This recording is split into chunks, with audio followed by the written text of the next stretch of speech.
At dinner, my son-in-law threw a bowl of hot lobster bisque in my face and smiled, saying that is exactly what I deserved. My own daughter looked at me with soup dripping from my chin onto my old flannel shirt and said, "He is right. Dad, you really need to learn your place." I said nothing. I did not scream. I did not fight back. I just wiped my burning face with a linen napkin and walked out the door. But before I even reached the elevator, I made one quick phone call that would turn their entire world into dust. Before I continue this story, let me know where you are watching from in the comments below. Hit like and subscribe if you have ever had to stand up to family members who mistook your kindness for weakness.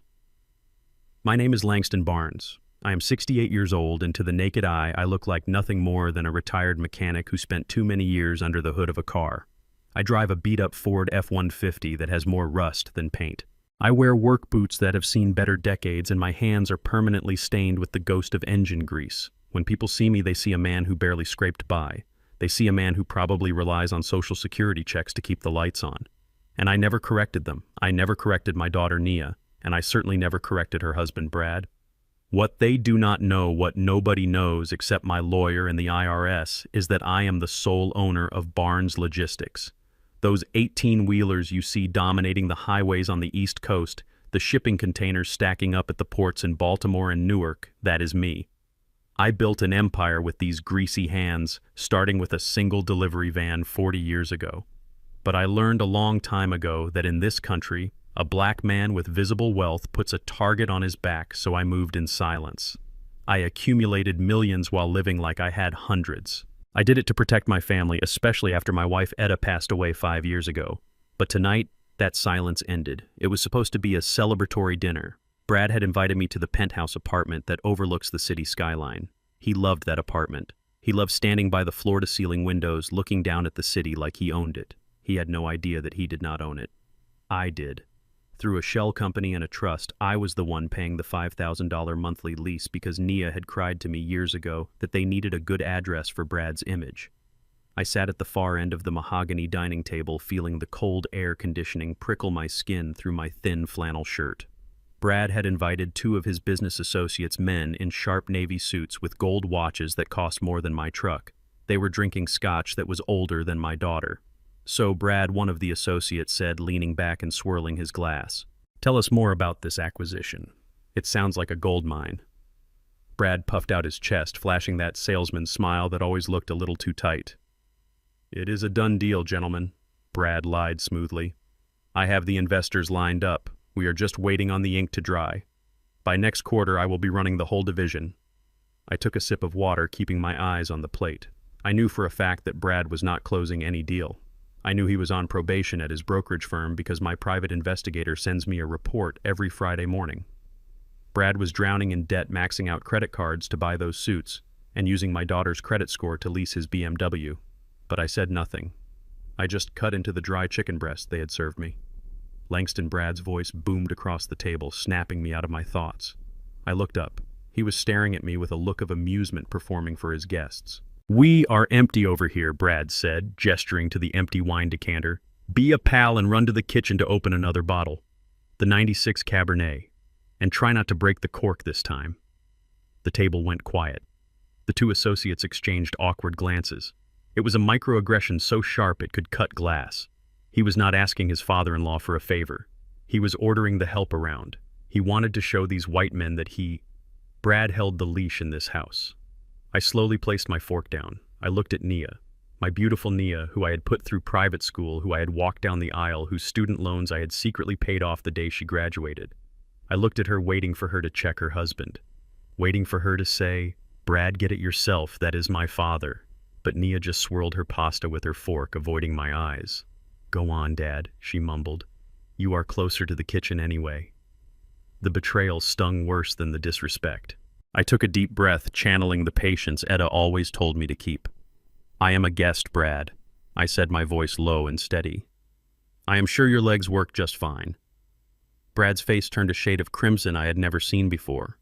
His smile faltered. He felt his authority slipping in front of the men he was trying to impress. He stood up, swaying slightly. He had been drinking since noon. "Excuse me," Brad laughed, but it was a cold, jagged sound. "A guest. You think you are a guest?" You are a charity case, Langston. You are here because we allow you to be here. Because Nia feels sorry for you sitting alone in that shack you call a house. Brad Nia hissed, but she did not reach out to stop him. No, Nia, let's be real, Brad shouted, grabbing the heavy ceramic bowl of lobster bisque from the center of the table. It was still steaming. The chef had just brought it out. This man contributes nothing, Brad spat, looming over me. He sits here drinking my scotch, eating my food, and he cannot even pour a glass of wine. You are useless, old man. You are a leech. I looked him dead in the eye. I did not flinch. I did not cower. You are drunk, Brad, I said calmly. Sit down before you do something you cannot undo. That was the trigger. The calm in my voice made him feel small, and a small man with a big ego is the most dangerous thing on earth. This is my house, Brad screamed, and in this house you do what you are told. He swung his arm. It happened in slow motion. I saw the orange liquid arc through the air. I saw the steam rising off it, and then impact. The hot soup hit me full in the face. It splashed into my eyes, blinding me for a second. It soaked into my gray beard and dripped down onto my flannel shirt. The heat was intense, searing my skin, but the shock was colder than ice. I sat there frozen. A piece of lobster meat slid down my cheek and landed in my lap. The silence in the room was deafening. The two business associates looked horrified, one of them half rising from his chair, as if to intervene.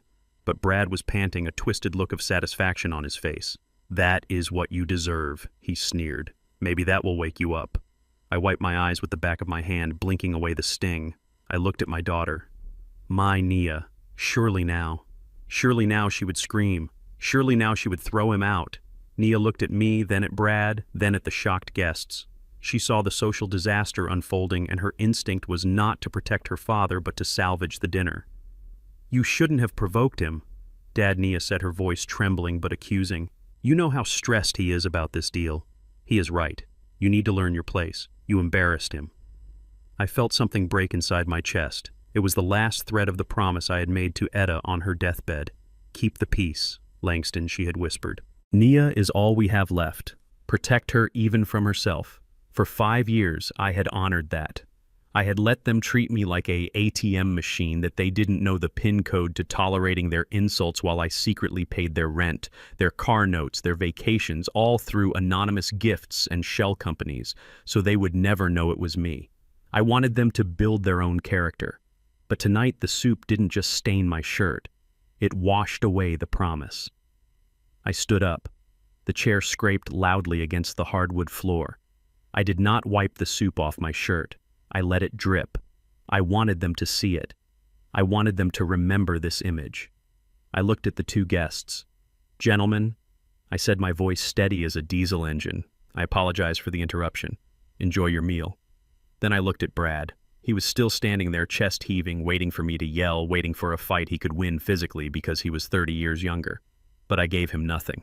I gave him the silence of a grave. I turned to Nia. She refused to meet my gaze. Goodbye, Nia, I said. I turned and walked toward the door. My heavy boots thudded against the expensive flooring. He is walking away. Brad laughed behind me, trying to regain the room. Run along home to your shack, Langston. Don't let the door hit you. I stepped out into the hallway and the heavy oak door clicked shut behind me, muffling their laughter. I walked to the elevator and pressed the button. While I waited, I reached into my pocket and pulled out my phone. It was an old model Simple, but it had one number on speed dial that mattered. I brought the phone to my ear. It rang once. Yes, Mr. Barnes, a sharp female voice answered. It was Monica Lewis, my general counsel, and the only person who knew where every single body was buried. Monica, I said. My voice was calm, but Monica had worked with me for 20 years. She heard the edge. She heard the war. What do you need, Langston? She asked. I stepped into the elevator as the doors slid open. I caught my reflection in the mirrored walls, an old black man covered in orange soup eyes, red-looking broken, but the man inside was ready to burn it all down. Initiate Protocol 0, I said. There was a pause on the line. Protocol 0 was the nuclear option. It was the contingency plan we had drawn up years ago in case I ever decided to cut the cord completely. It meant total severance, total exposure, total destruction of the financial safety net I had woven around them. Are you sure? Monica asked softly. It is, Nia. I am sure I said, watching the floor numbers count down. They threw soup in my face, Monica. And Nia watched, understood. Monica said, her voice shifting into combat mode, I will make the calls. By tomorrow morning, their world will look very different. Do it, I said, immediately. I hung up the phone as the elevator doors opened to the lobby. The doorman, a young man named Marcus, who I often tipped $100 when nobody was looking, saw the soup on my shirt and gasped. Mr. Barnes, are you okay? Did something happen? I am fine, Marcus, I said, walking past him into the cool night air. Just taking out the trash. I got into my rusted Ford F-150. I sat there for a moment, gripping the steering wheel until my knuckles turned lighter. The smell of lobster bisque was pungent and sickly sweet in the cab. They thought they had humiliated a poor old man. They thought they had put a servant in his place. They had no idea they had just declared war on the landlord, the bank, and the judge. I started the engine. It roared to life, a deep, guttural growl that echoed in the parking garage. Tomorrow Brad would try to buy a coffee. Tomorrow Nia would try to swipe her card at the salon. Tomorrow they would try to enter the lobby of the building I owned. And tomorrow they would learn that the man they threw soup at was the man holding the spoon that fed them. I pulled out onto the street, the city lights blurring past me. I wasn't going back to my shack. I was going to my main estate, the one in the hills they didn't know existed, to shower, change into a suit, and watch their empire of cards crumble from the comfort of my real life. The game was over. The lesson had begun. The sun rose over the city the next morning, casting a golden light on the skyscrapers and the luxury boutiques that lined the avenues. I was sitting on the terrace of my real home, a sprawling estate tucked away in the quiet hills, drinking a cup of Ethiopian coffee and reading the digital report my head of security had just sent over. While I enjoyed the silence of the morning, my son-in-law Brad was about to walk into a buzzsaw I had sharpened specifically for him. He woke up in the penthouse I paid for, put on a suit I paid for, and decided the best way to recover from the humiliation of the previous night was to spend money he did not earn. He dragged Nia to a high-end Italian furniture showroom downtown. It was the kind of place where they do not put price tags on the items because if you have to ask, you are in the wrong store. Brad strode in like he owned the block. He was loud. He was aggressive. He wanted to reassert his dominance after I had walked out on him. He pointed to a hand-stitched leather sectional sofa that cost $50,000. It was excessive. It was arrogant. It was exactly the kind of purchase a man makes when he feels small. Wrap it up, Brad told the sales associate, snapping his fingers. We want it delivered by Tuesday. And throw in the matching ottoman. The sales associate, a polite young man who likely worked on commission, nodded enthusiastically. He led them to the counter. Brad pulled out his wallet. He bypassed the regular credit cards and pulled out the heavy black titanium card.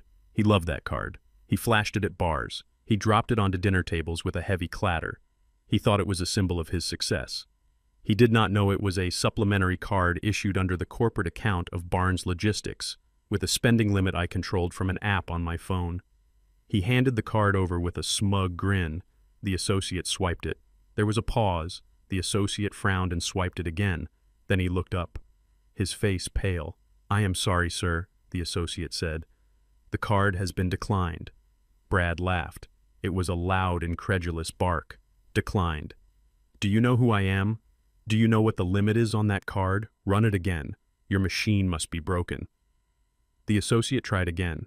He typed in the numbers manually. The result was the same.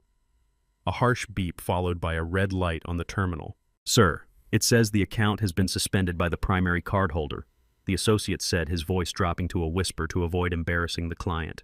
But Brad did not have the grace to be embarrassed quietly. He slammed his hand on the marble counter. I am the primary cardholder, Brad shouted. This is ridiculous. Do you have any idea how much business I bring to this city? People in the showroom began to turn around. Shoppers pretending to look at fabric swatches were now watching the show. Brad's face was turning that familiar shade of crimson. He turned to Nia, who was standing a few feet away, looking at a vase to avoid the scene. Nia, give me your card, Brad snapped. The bank is obviously having a glitch. We will sort it out later. Nia hesitated. She opened her designer purse and pulled out her platinum card. This card was also linked to my accounts. I had given it to her when she graduated college for emergencies. She used it for spa days and designer shoes. She handed it to the associate. Her hand was trembling slightly. She knew something was wrong. She remembered the look in my eyes the night before. The associate swiped Nia's card. The machine beeped again, declined. This time the associate did not whisper. He looked at the screen, then at the couple, then reached for the phone on the counter. "I am sorry, ma'am," the associate said, pulling the card back. "The system message says, this card has been reported stolen. I have to retain it." "Stolen," Nia gasped. Her eyes went wide. "No, that is my card. My father gave it to me." Brad snatched the phone from the associate's hand before he could dial security. He dialed the number on the back of his own black card. He put it on speakerphone, wanting to publicly shame the bank for their error. He wanted the whole store to hear him berate the customer service representative. The line connected. "This is Brad Miller," he shouted into the phone. "Why are my cards being declined?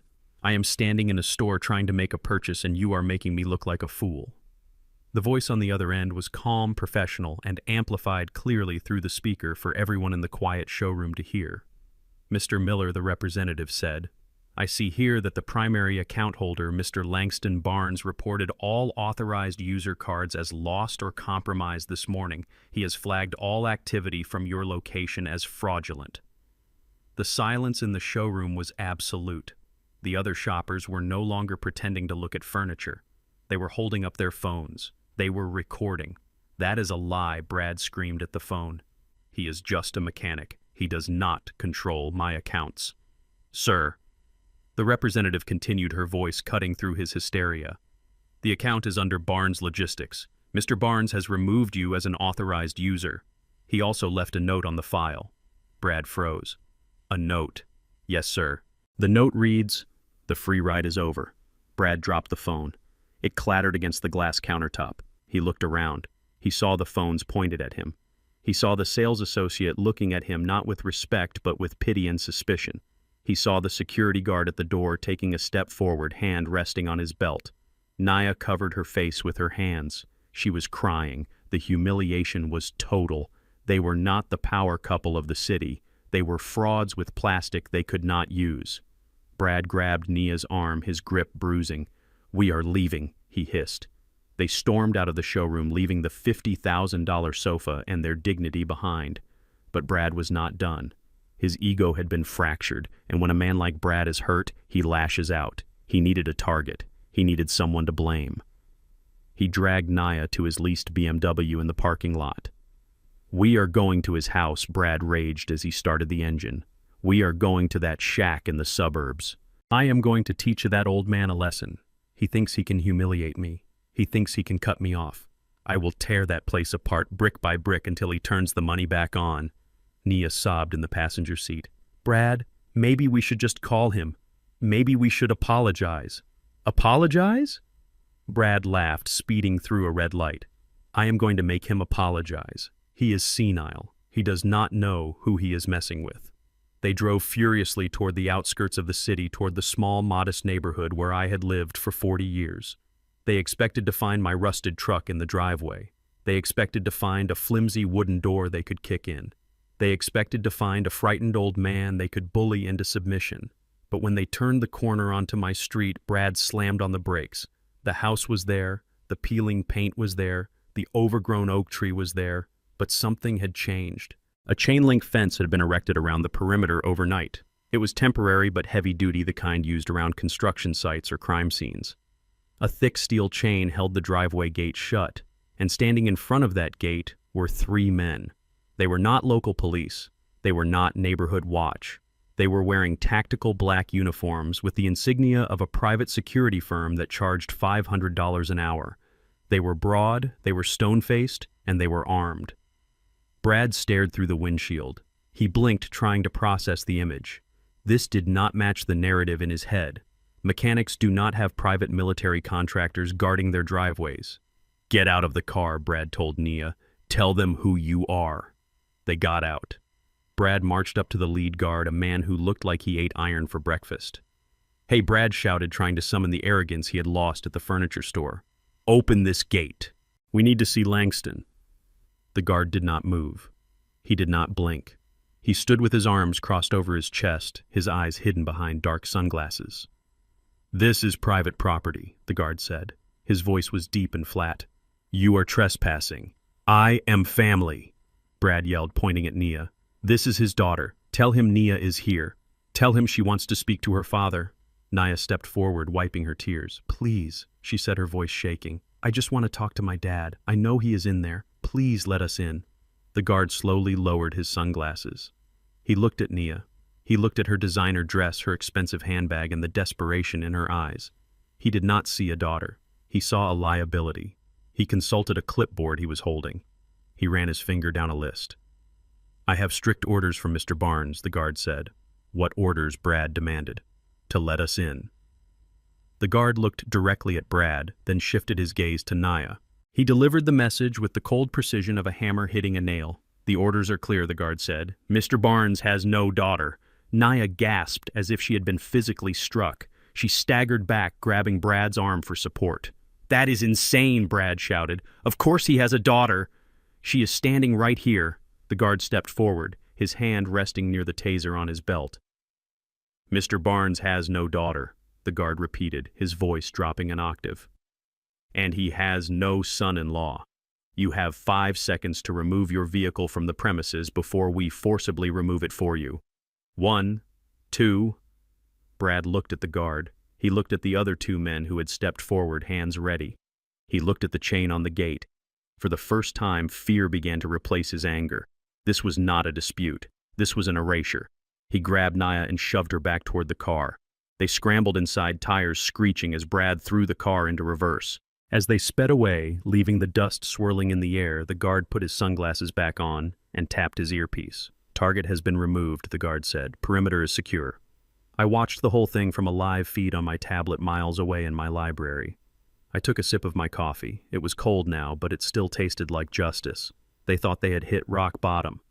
They had no idea they had only just tripped over the edge. The fall was going to be much longer. Brad drove back to the city in a silence so thick it felt like it was choking the air inside the car. His knuckles were white on the steering wheel of the BMW he would soon learn he could no longer afford.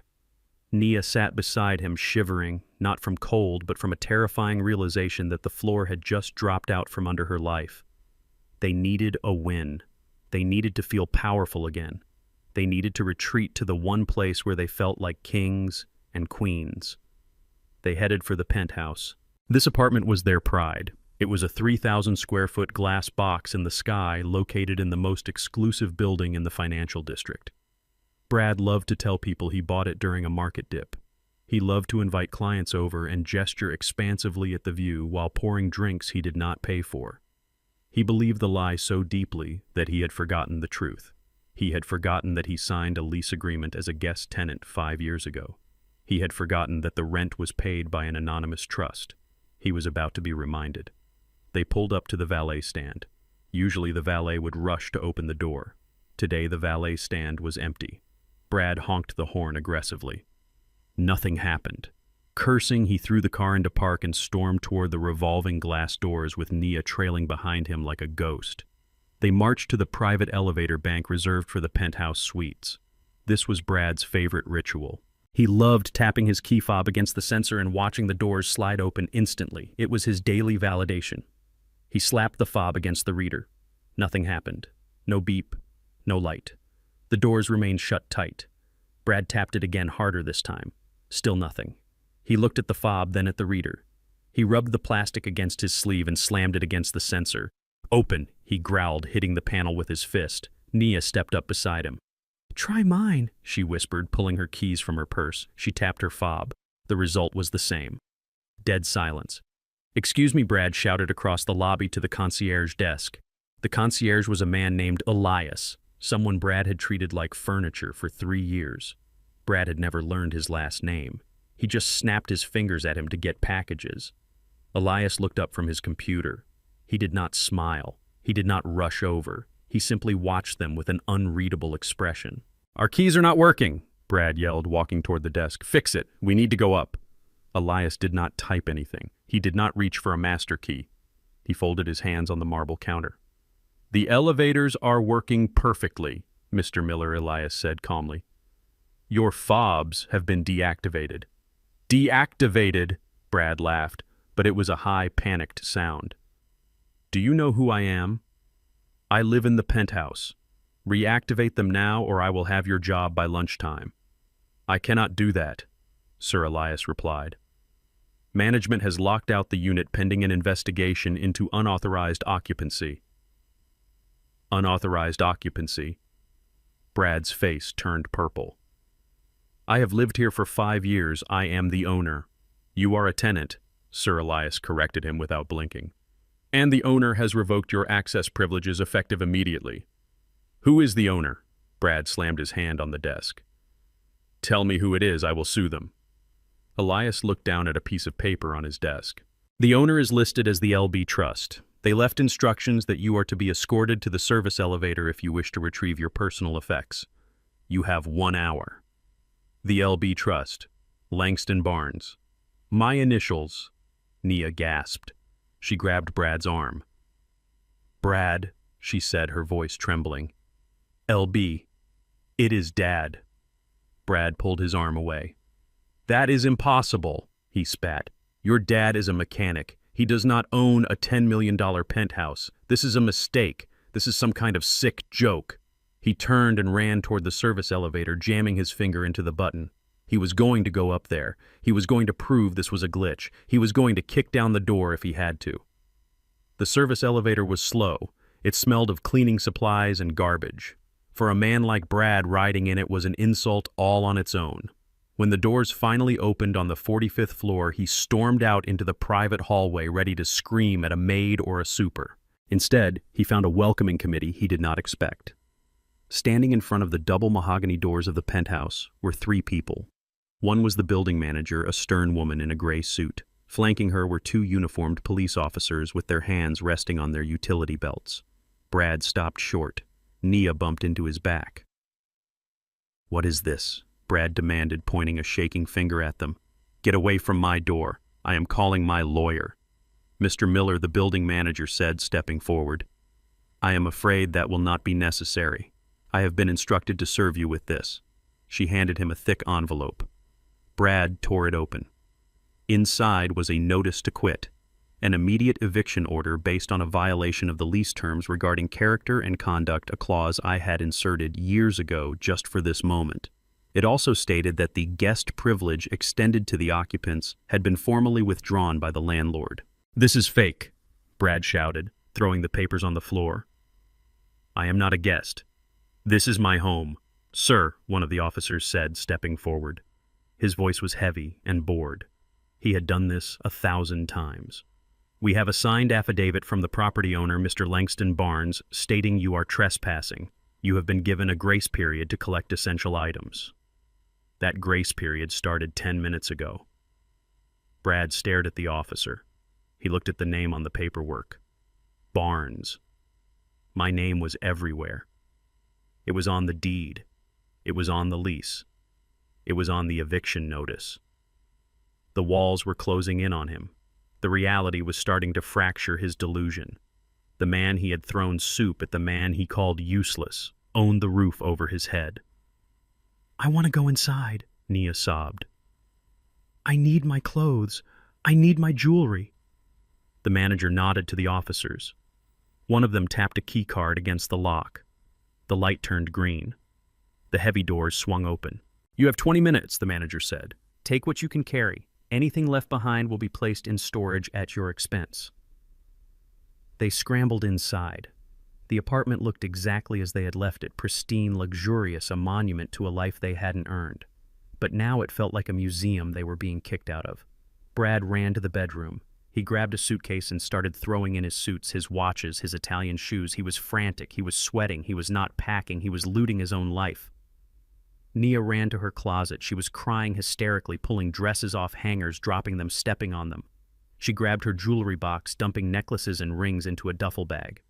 Faster, the officer called from the hallway. 5 minutes.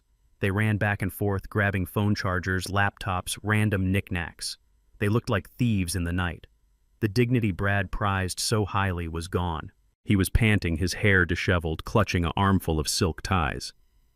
Time is up, the officer announced, walking into the living room. Let's go. Wait, Brad yelled. I haven't got my golf clubs. I haven't got my espresso machine. Out, the officer said, pointing his baton toward the door. Now. They were herded out of the apartment. The door slammed shut behind them with a finality that echoed in the hallway. The sound of the lock engaging was the sound of their old life dying. They dragged their overstuffed suitcases to the elevator. The officers escorted them all the way down past the lobby, where the other residents watched with raised eyebrows and out the front doors. The officers did not gently place their bags on the curb. They tossed them. A Louis Vuitton suitcase hit the concrete and burst open, spilling Brad's expensive underwear onto the dirty sidewalk. A duffel bag rolled into a puddle. Because of course it had started to rain, it was not a light drizzle. It was a sudden torrential downpour that turned the sky gray and the streets into rivers. The city was washing them away. Brad stood there on the sidewalk staring at his scattered clothes. His suit was getting soaked. His hair was plastered to his forehead. Passers-by were stepping around them, some looking with curiosity, others with disgust. A homeless man they had ignored every day for 3 years watched them from a bus stop bench, laughing softly. Nia sat on her suitcase, burying her face in her hands, her shoulders shaking with sobs. She looked small. She looked broken. But Brad was not broken yet. He was furious. The humiliation had burned through his shock and ignited a rage so hot it kept him warm in the rain. He pulled his phone from his pocket. His wet fingers slipped on the screen as he dialed. He put the phone to his ear, pacing back and forth in the rain, kicking at his own clothes. I was sitting in my library, dry and warm. A fire was crackling in the hearth. I had a glass of 25-year-old whiskey in my hand and a Miles Davis record spinning on the turntable. The room was filled with the smooth, melancholic sound of a trumpet. My phone buzzed on the side table. I saw the name, Brad. I picked it up. I did not say hello. I just listened. You son of a bitch, Brad screamed. His voice was distorted by the wind and the rain, but the hate was crystal clear. You think you can do this to me? I will kill you. I will burn your house down. You are nothing. You are a dirty mechanic. I am going to sue you for everything you have. Answer me, old man. Answer me. I took a slow sip of my whiskey. The liquid was smooth and warm. I looked at the fire. I felt the weight of the crystal glass in my hand. I did not speak. I simply moved the phone closer to the record player. I let him hear the trumpet. I let him hear the soulful, complex notes of jazz filling the warm air of a home he would never step foot in again. Then I tapped the rim of my whiskey glass with my fingernail. Cling, cling. It was a delicate, expensive sound, the sound of comfort, the sound of victory. Then I ended the call. I powered off the phone and set it back on the table. Outside my window, the rain was falling on the gardens of my estate. Miles away on a cold city sidewalk, my son-in-law was screaming at a deadline surrounded by wet silk and ruin. The penthouse was gone. The credit was gone. But I was not done. I had taken their shelter. Now I was going to let them see the true face of the world they had tried to buy their way into. The neon sign outside the motel window buzzed with the sound of a dying fly casting a rhythmic, sickly red light into the cramped room. It was the kind of place where you paid by the hour, where the carpet felt sticky even through the soles of your shoes, and the air smelled permanently of stale cigarette smoke and desperation. This was where the power couple of the city had landed. Brad and Nia sat on the edge of a mattress that sagged in the middle, surrounded by their wet, ruined designer clothes. The heating unit in the corner rattled and coughed, blowing lukewarm air that smelled of dust. Brad was pacing the small space between the bed and the bathroom door. He had stripped off his soaked suit jacket and thrown it into the corner. His white dress shirt was translucent with rain clinging to his chest. He looked like a caged animal, but not a lion. He looked like a wet rat that had been cornered. "This is your fault," Brad shouted, kicking a duffel bag across the room. He pointed a shaking finger at Nia. "This is all your fault. You told me he was nobody. You told me he fixed carburetors for a living." Nia was curled into a ball on the bed, hugging her knees. Her mascara had run down her cheeks in dark streaks. She looked younger than she had in years, stripped of her arrogance, left with nothing but the raw pain of a child whose world had broken. "I did not know." Nia sobbed. "Mom always said he kept his money in a coffee can. I thought he was just lucky with the rent. I thought maybe he won a lottery years ago and was hoarding it." Lucky Brad laughed, a harsh, ugly sound that bounced off the thin walls. You do not luck into owning a penthouse, Naya. You do not luck into having private military security on your payroll. He played us, he watched us struggle, and he laughed. And you let him. You sat there and let that useless old man destroy my reputation. He is not useless, Nia whispered, a tiny spark of defense rising in her throat. He is my father. He is a mechanic, Brad roared, looming over her. He is a grease monkey who got lucky with some investments, and now he thinks he can evict me. Me, I am a vice president at a brokerage firm. I handle millions of dollars. I am not some street trash he can toss into the rain. He grabbed the ice bucket from the dresser and hurled it against the wall. It shattered plastic shards raining down on the carpet. Naya flinched, burying her face in her hands. She was seeing the real Brad now. The Brad without the penthouse, without the credit limit, without the audience. He was not a king. He was a bully who only felt big when he was making someone else feel small. We are going to sue him, Brad ranted, pacing again. I will take everything. I will claim emotional distress. I will claim wrongful eviction. I will make him sell that rust bucket truck to pay my legal fees. But first we need money. How much cash do you have? Nia shook her head. I do not know. Maybe $40. $40, Brad mocked her. Fantastic. That will buy us breakfast at a diner. We are destitute, Nia. Because of your father. Because you could not control him. Because you are weak.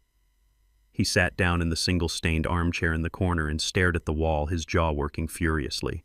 He was running out of options, and when a parasite runs out of options, it starts looking for a new host. Or it starts looking for a weakness in the old one. Nia wiped her face with the back of her hand. She needed comfort. She needed something familiar. She reached for her waterlogged purse and pulled out a smaller plastic bag she had managed to save from the rain. It contained the few things she had grabbed in her panic at the penthouse. Jewelry, her passport, and a thick manila envelope she had taken from her safe. She had not even looked at what was inside. She just knew it was her mother's handwriting on the front. She opened the envelope, her hands trembling. She pulled out a stack of yellowed papers. It was old correspondence letters Etta had written to her but never sent, and at the bottom a copy of Etta's last will and testament. Nia had ignored this document for 5 years. She had been too busy spending the allowance I gave her to care about legal papers. She thought it just detailed who got Etta's jewelry. She started reading, tears blurring her vision. It was a letter from her mother, essentially. Etta talking about love, about family, about me. Brad watched her from the chair. What is that? He snapped. More sentimental garbage. It is Mom's will, Nia said softly. I never really read it. Brad rolled his eyes. Great. Maybe she left you a collection of porcelain dolls we can sell for $10. Nia ignored him. She turned the page. Her eyes scanned the legal text. She stopped at a paragraph near the end. Her breath hitched. Brad, she whispered. Look at this. What Brad asked, not moving. It says here that Mom owned 40% of the voting shares, Nia said, her finger tracing the line. 40% of the voting shares in Barnes Logistics, and she transferred them to Dad upon her death. Brad went still. The room went silent save for the buzzing of the neon sign. Barnes Logistics, Brad asked. His voice was different now. Quieter, sharper. Nia nodded. Barnes Logistics, is that a real company? Brad stood up. He walked over to the bed and snatched the papers from her hand. He did not care about the sentimental letters. He flipped straight to the asset declaration page. His eyes scanned the document, hungry and desperate. There it was in black and white. Etta Barnes, co-founder and shareholder of Barnes Logistics, a limited liability corporation registered in Delaware with assets valuing in the 9 figures. 9 figures. Brad's mouth fell open. The paper shook in his hand. He looked at Nia, his eyes wide with a mixture of greed and terror. Nia, he said, his voice a hoarse whisper. Barnes Logistics is not just a company. It is the company. They control the shipping lanes from Maine to Florida. They have contracts with the government. They have contracts with Amazon. He looked back at the paper. Langston Barnes. He ran to where his phone was charging on the rickety desk. The screen was cracked from when he dropped it in the rain, but it still worked. His fingers flew across the keyboard. He typed the name he had spoken with such contempt for 5 years. Langston Barnes. He hit search. The first result was not a mechanic shop. It was not a Facebook page for a retiree. It was an archived article from Forbes magazine dated 10 years ago. The headline read, "The Silent Giants, How America's Quietest Billionaires Move the World." And there on the cover was me. I was not wearing a flannel shirt. I was wearing a bespoke Italian suit that fit my broad shoulders perfectly. I was standing in front of a fleet of trucks, my arms crossed, staring into the camera with the same hard, unyielding look I had given Brad right before I walked out of the penthouse. Brad stared at the image. The color drained from his face until he looked like a ghost. He scrolled down. He read the net worth estimation. He read the biography. Self-made, ruthless negotiator. Philanthropist, known for extreme privacy and swift elimination of business threats. Brad dropped the phone on the bed as if it had burned him. He backed away, his hands in his hair. "Oh my God," Brad whispered. "He is a shark. He is a whale. Nia, your father is a titan." He looked at Nia, who was staring at the Forbes photo with confusion. She had never seen me in a suit like that. She had never seen that look in my eyes. "We threw soup at him," Brad said, his voice rising in pitch. "We threw soup at a man who could buy the bank that holds my debt and foreclose on me for sport. We insulted him. We evicted ourselves." He began to hyperventilate. The reality of his situation crashed down on him. He had not just annoyed a father-in-law. He had declared war on a man who moved mountains for a living. He realized why the credit cards were black. He realized why the penthouse was paid for. He realized that every luxury he had enjoyed was a crumb dropped from my table. And he had just flipped the table over. Brad looked at the door of the motel room as if expecting a SWAT team to burst in. He was terrified. But then the gears in his survivor's brain began to turn. He looked at the papers. He looked at Nia. He realized that Nia was the only link he had left to that empire. She was the bloodline. She was the weakness. He could not fight me. He knew that now. I would crush him. But he could use her. The transformation was instant and terrifying. The abuser vanished. The bully disappeared. In their place stood the charming, loving husband Nia had fallen for. Brad rushed to the bed and fell to his knees in front of Nia. He grabbed her hands, burying his face in her palms. "Nia, baby, I am so sorry," Brad cried. His tears seemed real. His shaking seemed real. "I was so scared. I was so stressed. I took it out on you and your dad. I am a monster." Nia looked down at him, confused by the sudden shift. "Brad." "I did not know." Brad sobbed, looking up at her with pleading puppy eyes. "I did not know he was carrying all this burden. He must be so lonely, Nia. He built all this for you, for us, and we treated him like dirt." He squeezed her hands tight. "We have to make this right," Brad said urgently. "Not for the money. I do not care about the money, but for family. He is your dad, Nia. We hurt him. We have to fix this. We have to go to him and beg for forgiveness. We have to show him we love him." Nia's face softened. She wanted to believe him. She wanted her husband back. She wanted her father back. "You really mean it?" Nia asked. "With all my heart," Brad lied, his mind already calculating the next move. "We are going to go to his office tomorrow. We are going to apologize. We are going to be the family he deserves." He hugged her tight, burying his face in her neck so she could not see his expression. Over her shoulder, his eyes were fixed on the Forbes article on the phone screen. He was not looking at a father-in-law. He was looking at a target. He had failed to bully the mechanic. Now he was going to con the billionaire. He held her there in the dirty motel room, plotting his way back into the penthouse while outside the rain continued to wash away the city's grime, unaware that the dirtiest thing in town was sitting right there on that sagging mattress. The next morning, I stood by the floor-to-ceiling window of my office on the 40th floor, looking down at the ants scurrying along the pavement. My headquarters was a fortress of glass and steel located in the heart of the logistics district. Trucks bearing my name lined up at the loading docks like soldiers in formation. It was an empire built on grit and diesel, and down on the sidewalk, two very small people were about to realize just how big it truly was. I watched them step out of a taxi. Brad and Nia looked like ghosts of their former selves. Their clothes were wrinkled from the suitcases they had dragged out of the penthouse. Brad was wearing a suit, but the jacket was stained and the shirt was unbuttoned at the collar. Nia looked terrified, clutching his arm as they stared up at the building. I could see the greed ignite in Brad's eyes even from this distance. He wasn't looking at a workplace. He was looking at a bank vault he intended to crack. They entered the lobby.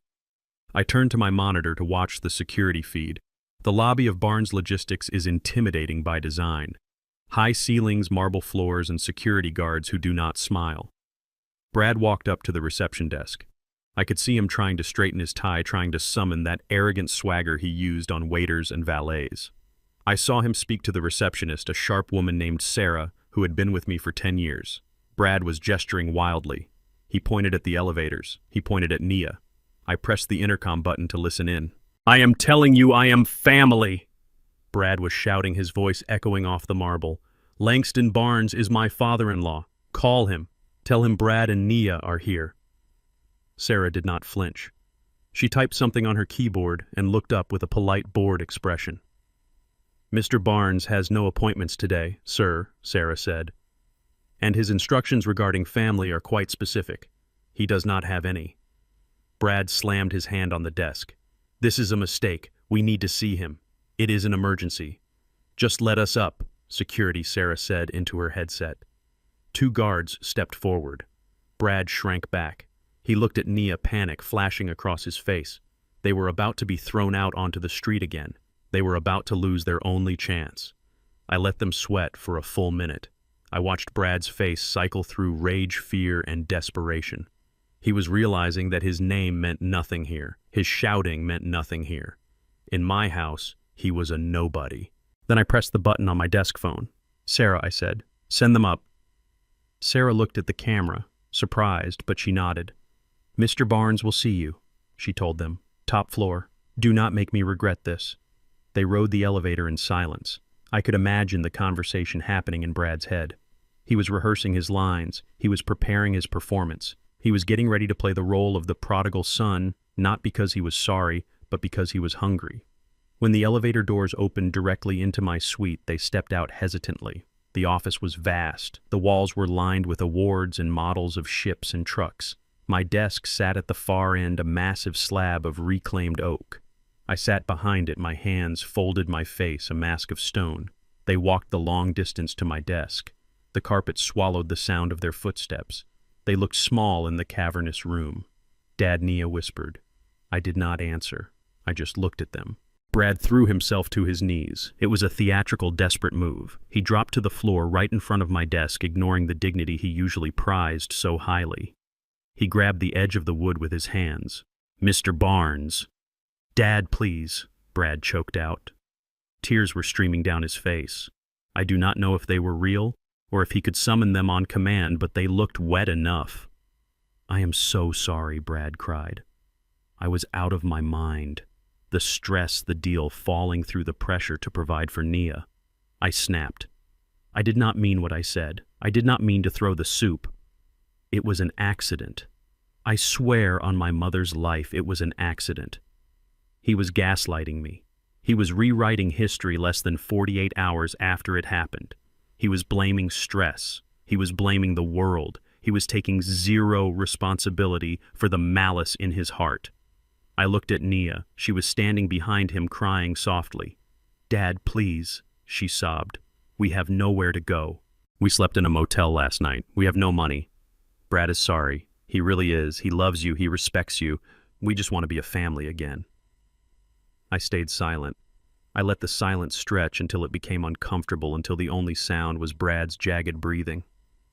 I looked at the spot on my desk where Brad's hands were clutching the wood. I remembered the heat of the lobster bisque on my face. I remembered the laughter. "You respect me," I said finally. My voice was low, devoid of warmth. "Yes, yes, more than anyone," Brad said, nodding frantically. "You are a titan." I see that now. I was blind. I was stupid. Please give me a chance to make it right. I will do anything. I will work for you. I will earn your trust back. He said the magic words. I will work for you. He thought that meant I would give him an executive office. He thought that meant I would put him in a suit and give him a title like Vice President of Operations. He thought he could charm his way into the boardroom. I opened the drawer of my desk. I pulled out a single sheet of paper. It was a standard employment contract, freshly printed. I slid it across the desk toward him. Brad looked at it. He scrambled up from his knees, wiping his eyes, a look of hope dawning on his face. He thought he had won. He thought the con had worked. "Thank you, Dad," Brad said, reaching for a pen. You will not regret this. I have so many ideas for the brokerage division. I can optimize your... Read it, I said. Brad stopped. He looked down at the paper. His eyes scanned the header, then the job title, then the salary. His smile vanished. The color drained from his face. His hands started to shake again. Sanitation Associate Brad read aloud. His voice was a whisper. Janitor, I corrected him. And warehouse cleaner. He looked up at me. His eyes were wide with shock. What? Brad asked. You said you wanted to work, I said, leaning back in my chair. You said you wanted to earn my trust. This is the only position available for a man with your resume and your character. The job description is detailed, I continued. You will report to the warehouse manager at 5 in the morning. You will sweep the floors. You will clean the bathrooms used by the drivers. You will organize the pallets.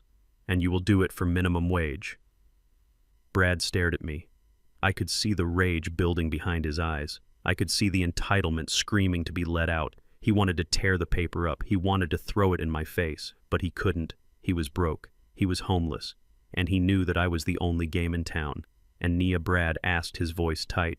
Nia works too, I said. Same position, same pay. You will work together. You will sweat together. And maybe after a year, if you haven't quit and you haven't complained, we can talk about family dinner.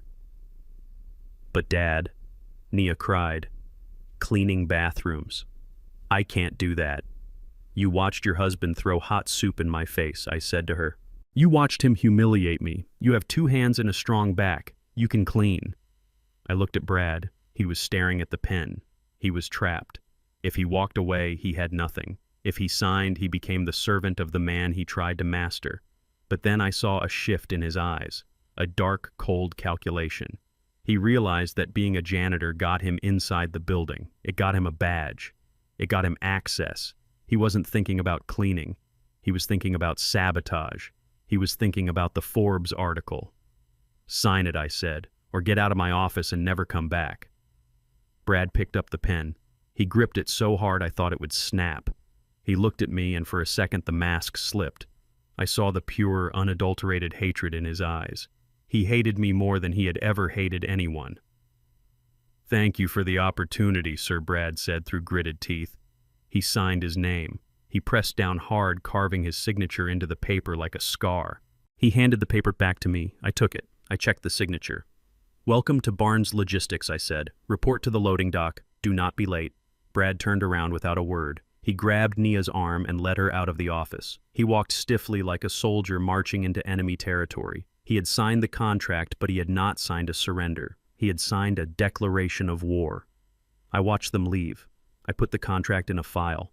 I knew exactly what he was thinking. He thought he was a fox entering the henhouse. He didn't know he was a rat entering a maze I had designed specifically to trap him. I picked up my phone and called my head of security. They are hired, I said. Put a tracker on their badges, monitor every door they open, and make sure the warehouse manager knows to treat them exactly like everyone else. No favors, no mercy. I hung up. The real work was about to begin. They wanted my money. Now they were going to have to work for it, and while they scrubbed floors, I would be watching, waiting for them to make their move. And I knew they would. A man like Brad doesn't clean toilets for redemption. He cleans them to find a way to flush the owner down the drain. The smell of industrial bleach is something you never truly get out of your nose once it has settled there. For Brad and Nia, that smell became their entire world at 5 in the morning. I made sure of it. I watched from the gantry walkway high above the warehouse floor as my son-in-law, the man who used to wear $3,000 suits, struggled to push a heavy mop bucket across the concrete floor. He was wearing a gray jumpsuit that was 2 sizes too big with his name stitched onto a patch on the chest. It was not a title. It just said Brad. The warehouse was alive with the morning shift. Forklifts beeped and zipped around corners carrying pallets stacked high with goods. Drivers were shouting orders over the roar of diesel engines. These were my people. These were men and women who had been with me for 20 years, people who had built Barnes Logistics with their sweat. They knew exactly who Brad and Nia were. I had not told them to be cruel, but I had not told them to be kind either. I simply told them that we had 2 new sanitation associates and that they were to be treated like anyone else who started at the bottom. Hey, new guy, A voice boomed across the loading dock. It was Big Mike, my floor foreman. He was a man the size of a vending machine with arms like tree trunks. He had zero patience for laziness. "You missed a spot over by Bay 4, Mike shouted, pointing a thick finger at a puddle of hydraulic fluid. "Stop leaning on that mop and put some back into it. We have trucks coming in 10 minutes. Brad stiffened. I saw his hands grip the mop handle until his knuckles turned white. He looked up at Mike with a flash of that old arrogance, opening his mouth to say something smart, something about how he used to manage portfolios. But then he looked around.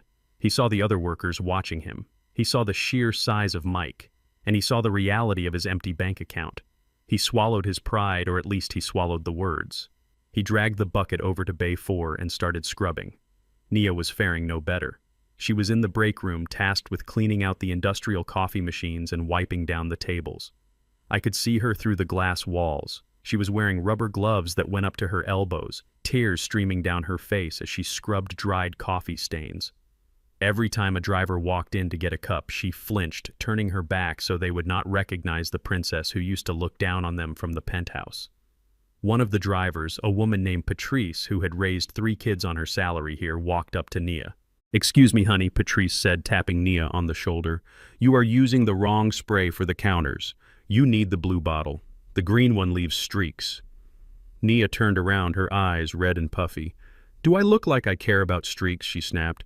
"I should not even be here. My father owns this building." Patrice just laughed. It was a deep belly laugh. "Honey, Mr. Barnes owns the trucks, the building, and the land we are standing on," Patrice said. "But right now, he also owns your paycheck. So find the blue bottle or I am writing you up for incompetence." Nia threw the rag into the sink in a fit of temper, but she went to the supply closet. She found the blue bottle. She got back to work. It was humiliating for them. It was degrading. But it was honest work, and for the first time in their lives, they were earning their keep. However, as I watched Brad scrubbing the floor, I saw something in his posture that worried me. He was not defeated. He was angry. And a man like Brad does not channel anger into hard work. He channels it into revenge. During their lunch break, which they took sitting on crates near the back of the loading dock because nobody invited them to the break room tables, Brad made his move. He waited until the other workers had drifted away. He pulled a burner phone from his sock. I knew about the phone because my security team scanned everyone who entered the building, but I let him keep it. I needed to see who he would call. He huddled in the shadow of a shipping container, checking over his shoulder to make sure Mike was not watching. He dialed a number. I was listening in real time through the directional microphones installed in the loading bay. The audio was crystal clear in my office. "Connect me to Mr. Sterling," Brad whispered into the phone. "Tell him it is regarding Langston Barnes. Tell him I have the keys to the kingdom." Sterling. Of course. Arthur Sterling was my biggest competitor. A man who had inherited his logistics company from his father and ran it into the ground with bad decisions. He had been trying to steal my market share for a decade. He hated me because I was self-made and because I was black, and he hated that I consistently beat him on every government contract. I leaned forward in my chair, turning up the volume. Brad waited, tapping his foot nervously against the concrete. Then his voice changed. It became smooth, oily, the voice of the salesman he used to be. "Mr. Sterling," Brad said. "Thank you for taking my call. Yes, I am working inside Barnes Logistics now. No, nobody suspects a thing. The old man thinks he is punishing me. He thinks I am scrubbing floors." Brad laughed softly. It was a cold sound. "Listen, Arthur, I have access." Brad lied. "I am inside the perimeter. I can get you the client list, not just the public one. I can get you the VIP government contracts, the shipping routes, the pricing algorithms he uses to underbid you. Everything." He paused, listening to Sterling's response. "I want a position," Brad said firmly. "Director of Operations. And a signing bonus. 200,000. Cash. You get me that, and I will hand you Barnes Logistics on a silver platter." He listened again. "Tonight," Brad promised. "I am on the cleaning rotation for the administrative floor tonight. I will have access to the server room to empty the trash. That is all the time I need." He hung up the phone and slipped it back into his sock. He looked around the warehouse with a sneer. He looked at the workers at the trucks at the empire I had built. He did not see a business. He saw a carcass he could strip for parts. He stood up, brushed the dust off his jumpsuit, and walked back to his mop. He looked energized. He looked dangerous. He thought he had just brokered the deal of the century. I sat back in my chair. I took off my glasses and rubbed the bridge of my nose. The betrayal was absolute. I had given him a job. I had given him a chance to learn humility, and his first instinct was to sell me out to my enemy. But Brad had made a critical error. He assumed that because I started as a mechanic, I was unsophisticated. He assumed that because I wore flannel shirts, I did not understand technology. He did not know about my past. He did not know that before I fixed cars, I served in the Signal Corps. He did not know that I built the encryption for my company's database myself. I picked up my desk phone. Security, a voice answered.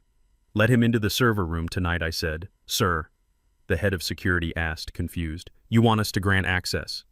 "Yes," I said. "Unlock the door when he approaches. Disable the alarm. Let him think he got lucky." "Understood, sir." I hung up. I pulled a bottle of water from my mini fridge. I needed to stay hydrated. It was going to be a long night. At 8 in the evening, the administrative offices were dark. The only light came from the emergency exit signs and the rhythmic sweep of the janitorial crew. Brad pushed his cleaning cart down the hallway of the executive floor. He was alone. Naya was downstairs cleaning the lobby bathrooms. He reached the heavy steel door marked "Authorized Personnel Only, Server Room." He looked around. The hallway was empty. He tried the handle. It clicked. The door swung open. Brad's eyes widened. He could not believe his luck. He slipped inside and closed the door behind him. The server room was cool and hummed with the sound of 1,000 hard drives spinning. Rows of black towers with blinking blue lights filled the room. This was the brain of Barnes Logistics. Brad abandoned his cart. He rushed to the main terminal console. He pulled a USB drive from his pocket. It was a high-capacity drive he must have smuggled in. He sat at the keyboard. The screen was locked, prompting a password. Brad reached into his other pocket and pulled out a small device, a keystroke logger he had probably bought online. He plugged it into the back of the tower, then plugged his USB drive into the front. He waited. He started typing basic commands, trying to bypass the login. He was not a hacker, but he knew enough to be dangerous. Suddenly, the screen flashed. A prompt appeared. "Administrator access granted." Brad gasped. He grinned in the dark room. The blue light from the monitor reflected in his eyes, making him look manic. He started dragging files. Client database Tier 1, shipping routes classified, pricing matrix 2024. He watched the progress bar fill up. Green, steady, fast. "I am going to destroy you, old man," Brad whispered to the screen. "I am going to take everything." I was watching him from my office 3 doors down. I had a bank of monitors on my wall. One showed Brad's face illuminated by greed. Another showed the screen he was looking at. And a third monitor showed the code running in the background of my system. Brad thought he was downloading my company's secrets. He thought he was stealing gold. He did not know what a honeypot was. He did not know that the files he was copying were fake. They were dummy files I had created years ago to trap corporate spies. The client names were fabricated. The shipping routes led to dead ends or competitors' warehouses. The pricing algorithms were mathematically flawed to guarantee a loss. But worse than that, the moment he plugged his USB drive into my system, he authorized a 2-way transfer. While he was taking my fake files, my system was uploading a little gift onto his drive, a tracker, a digital beacon, and a particularly nasty piece of malware that would execute the moment that drive was plugged into the Sterling Corporation network. I watched the progress bar on Brad's screen hit 100%. "Done," Brad hissed. He yanked the USB drive out. He put it in his pocket and patted it lovingly. He grabbed his cleaning spray and quickly wiped down the keyboard to remove his fingerprints as if that would matter. He slipped out of the room, closed the door, and grabbed his cart. He began to whistle as he mopped the hallway. He looked lighter. He looked like a man who had just won the lottery.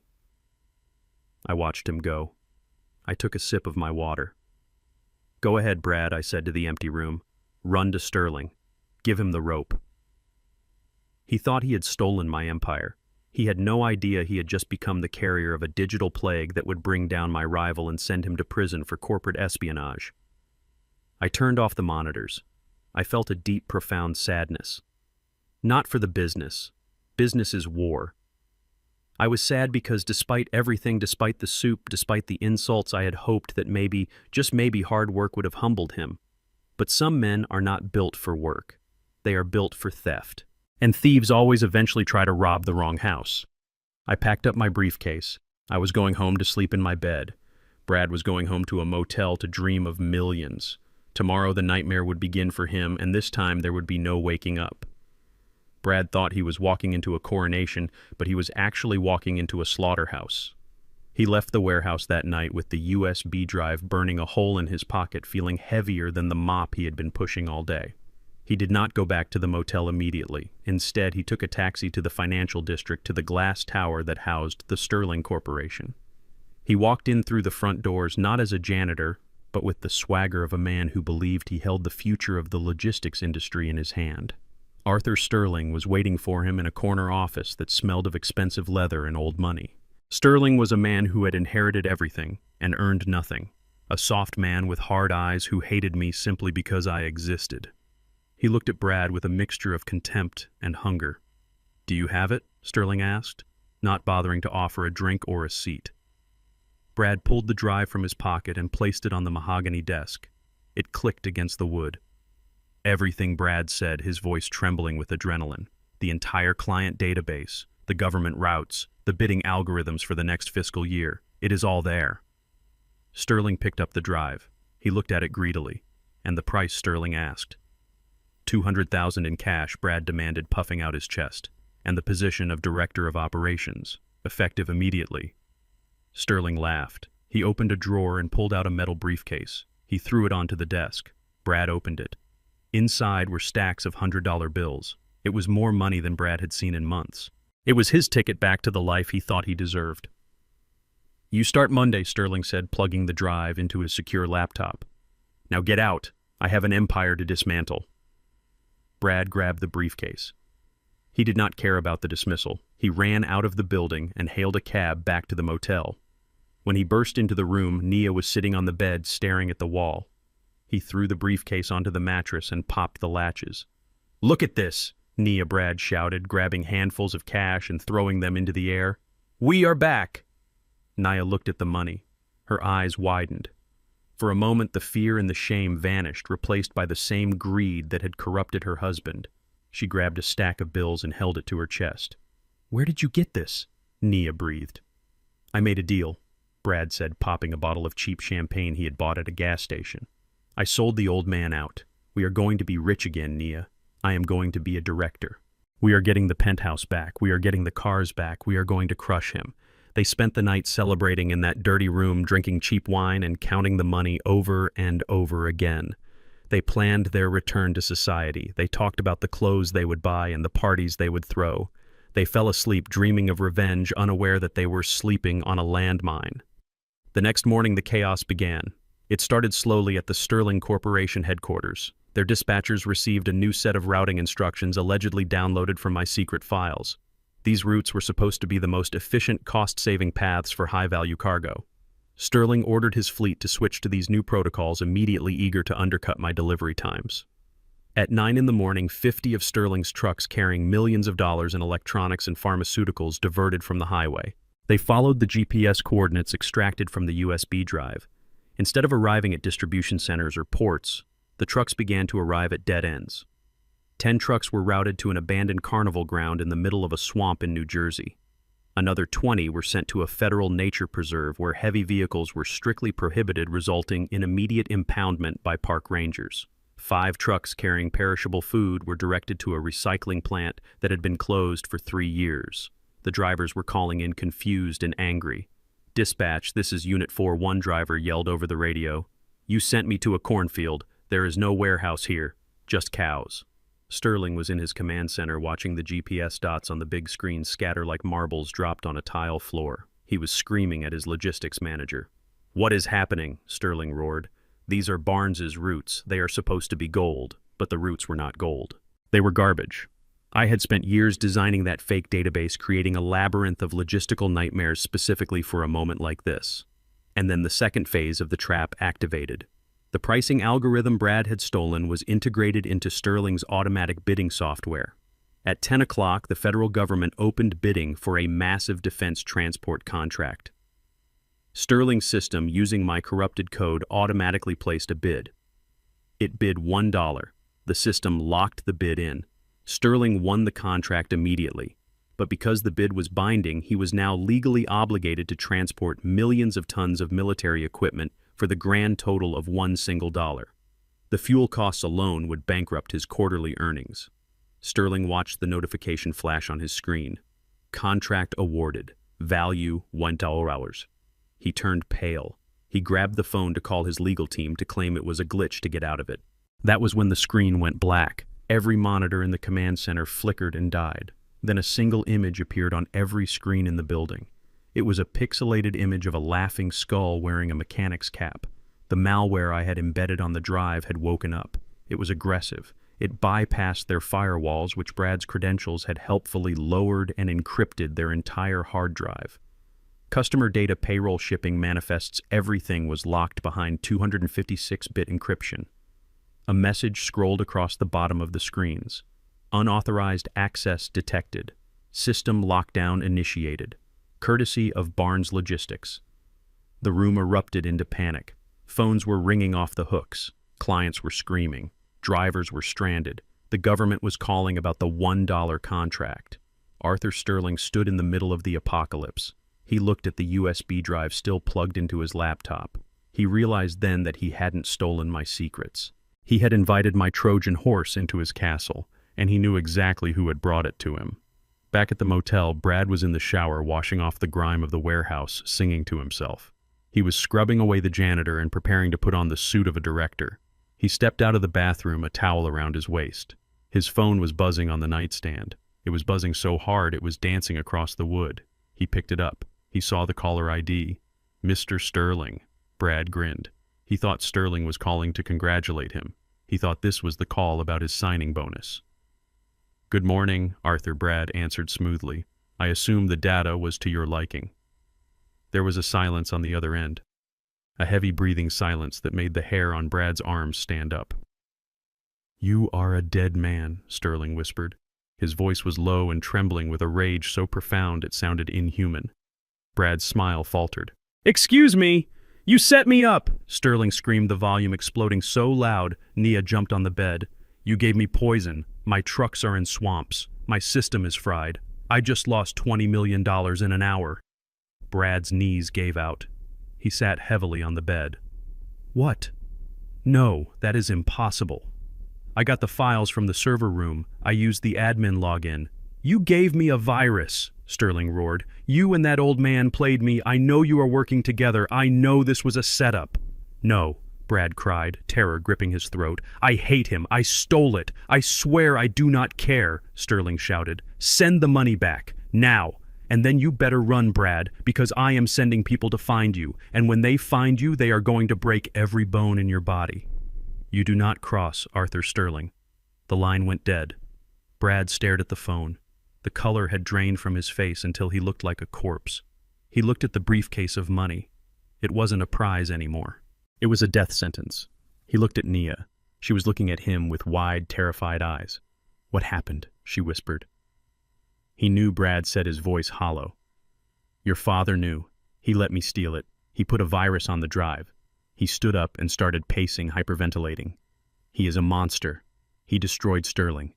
And now Sterling is going to kill me." "We have to give the money back," Nia said, reaching for the briefcase. "We can't," Brad yelled. "If I go back there, he will kill me on the spot. We have to run." He started throwing clothes into his bag.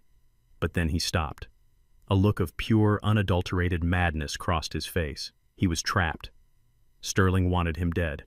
I wanted him in prison. He had nowhere to go. And when a narcissist is cornered, he does not reflect. He destroys. He turned to Nia. His eyes were wild. "No," Brad said. "I am not running. If I am going down, I am taking him with me.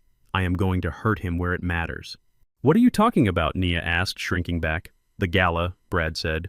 "The charity gala." Tonight was the night of the Barnes Foundation annual gala. It was the biggest social event of the season. Senators, judges, and business tycoons would be there. It was the night I honored my wife's memory. It was the night I presented myself as a pillar of the community. Brad grabbed his suit jacket. He wasn't thinking about safety anymore. He was thinking about humiliation. He wanted to do to me what I had done to him at the penthouse. He wanted to strip me naked in front of my peers. He is going to be on that stage, Brad hissed. He is going to be playing the saint. I am going to go there. I am going to take this briefcase, and I am going to tell everyone the truth. What truth? Nia cried. That you stole from him. That he set me up, Brad shouted. That he engaged in corporate sabotage. That he is a criminal. I will make a scene so big the news cameras won't be able to look away. I will ruin his reputation. If I burn, he burns. He grabbed Nia's arm. Get dressed, he ordered. We are going to a party. Nia tried to pull away. Brad, this is suicide. Let's just leave. You are coming with me. Brad screamed, his grip tightening. You are my wife. You are going to stand next to me and you are going to back me up. We are going to finish this. He dragged her toward the door. Brad was no longer the slick broker. He was a desperate man with a briefcase full of stolen cash and a heart full of hate marching toward a destruction he could not comprehend. He thought he was playing an ace. He did not know he was walking into the final act of a play I had written just for him. I was waiting for him at the gala, and I had the microphone ready. The grand ballroom of the Ritz-Carlton was alive with the hum of power and the scent of expensive perfume. This was the night of the Barnes Foundation annual gala, an event I hosted every year to honor the memory of my late wife, Etta.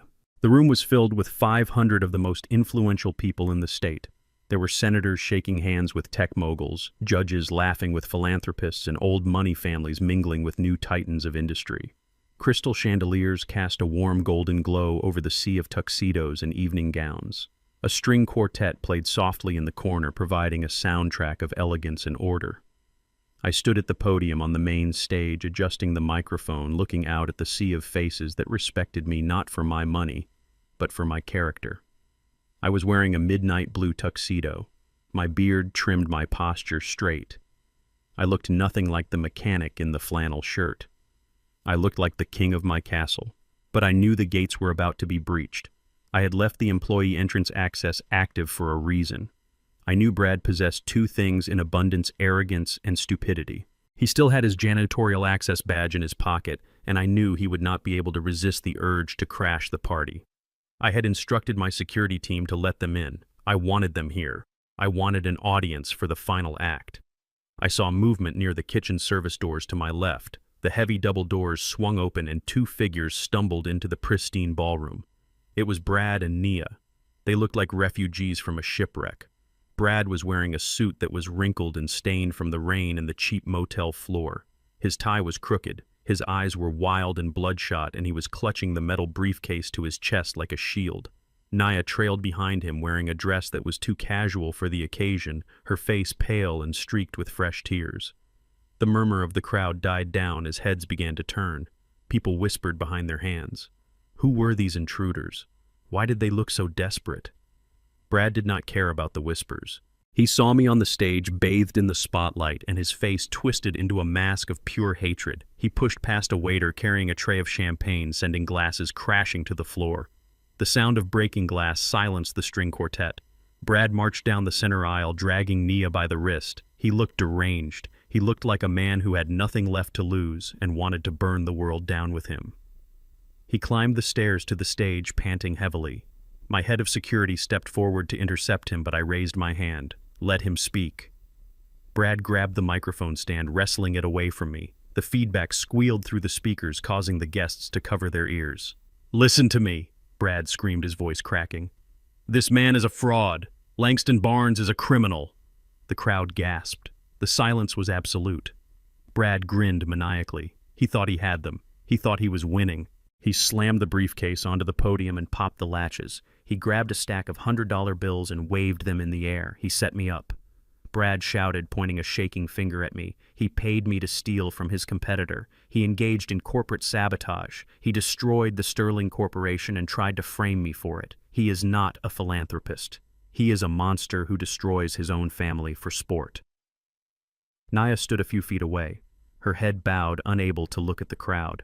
Brad continued his rant, his confidence growing with every second of silence. He evicted his own daughter, Brad yelled. He forced us to live in a motel. He cut off our money because he enjoys watching us suffer. Look at him. He stands there in his tuxedo acting like a saint, but he has ice in his veins. I stood calmly to his right, my hands clasped behind my back. I watched him unravel. I watched him dig his own grave with his words. He was accusing me of the very crimes he had committed. He was projecting his own moral rot onto me, and he was doing it in front of the district attorney, the police commissioner, and the mayor. "Are you finished, Brad?" I asked calmly, my voice not amplified but carrying in the dead silence of the room. "I am finished when you are in handcuffs," Brad spat. I nodded slowly. I looked up at the projection booth at the back of the ballroom. I gave a subtle nod to my technician. "Turn around, Brad," I said. Brad frowned. "Why?" "Look at the screen," I said. Brad turned. Behind us, the massive projection screen that had been displaying the logo of the foundation flickered. The image changed. It was no longer a static logo. It was a video. The video was grainy and black and white, shot from a hidden camera with night vision. It showed the interior of a cramped motel room. The timestamp in the corner read yesterday. The voice of Brad filled the ballroom, amplified by the massive sound system. "This is your fault," the video, Brad screamed. He was throwing a lamp against the wall. He was advancing on Nia, who was cowering on the bed. "You are weak. You are useless, just like your father." The crowd in the ballroom let out a collective gasp of horror. They watched as the man on stage who claimed to be a victim verbally battered his wife on screen. They saw the rage. They saw the abuse. Nia covered her mouth with her hand, tears streaming down her face as she watched her own humiliation played out on a 30-foot screen. Brad froze. He stared at the video, his mouth opening and closing. "That is private," Brad stammered. "Turn it off." But the video changed. Now it showed the server room of Barnes Logistics. It showed Brad plugging in the USB drive. It showed him smiling as the files downloaded. It showed the malice in his eyes as he whispered, "I am going to destroy you, old man." This was undeniable proof of corporate espionage. This was a felony caught in 4K resolution. The judges in the audience were no longer looking at Brad with curiosity. They were looking at him with professional scrutiny. Then the final clip played. It was the office of Arthur Sterling. The camera angle was from a hidden lens in the smoke detector I had installed years ago when I suspected Sterling was poaching my staff. It showed Brad slamming the briefcase onto the desk. It showed him accepting the cash. It showed him shaking hands with my enemy. "I will hand you Barnes Logistics on a silver platter," the video, Brad said. The video froze on that frame. Brad shaking hands with Sterling, a look of greedy triumph on his face. The ballroom was silent, but the energy had shifted completely. It was no longer confusion. It was judgment. It was the collective condemnation of 500 honorable people looking at a traitor. Brad turned back to the audience. He looked at the faces of the people he wanted to impress. He saw disgust. He saw loathing. He looked at the briefcase full of cash on the podium. It was not evidence of my crime. It was the smoking gun of his own. He looked at me. For the first time, he truly saw me. He saw that I was not a mechanic who got lucky. He saw the grandmaster who had been 10 moves ahead from the start.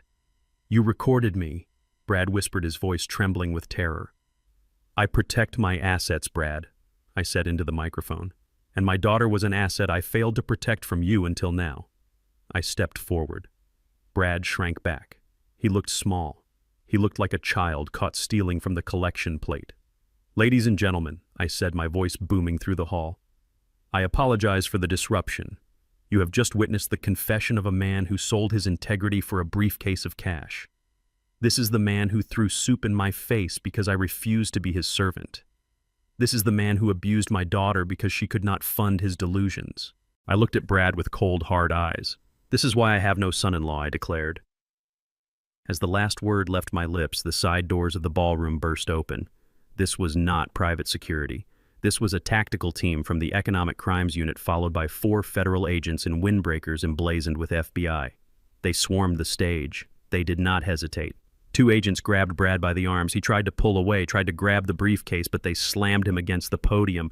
"You have the right to remain silent," an agent shouted, snapping handcuffs onto Brad's wrists. "No," Brad screamed as they hauled him upright. "I was set up. He gave me the virus. It is his fault. Nobody was listening." The evidence was on the screen. The cash was on the podium. The crime was complete. Other agents secured the briefcase as evidence. One agent approached Nia. She stood frozen, looking from the screen to her husband in cuffs. "Nia Miller," the agent asked. Nia looked at me.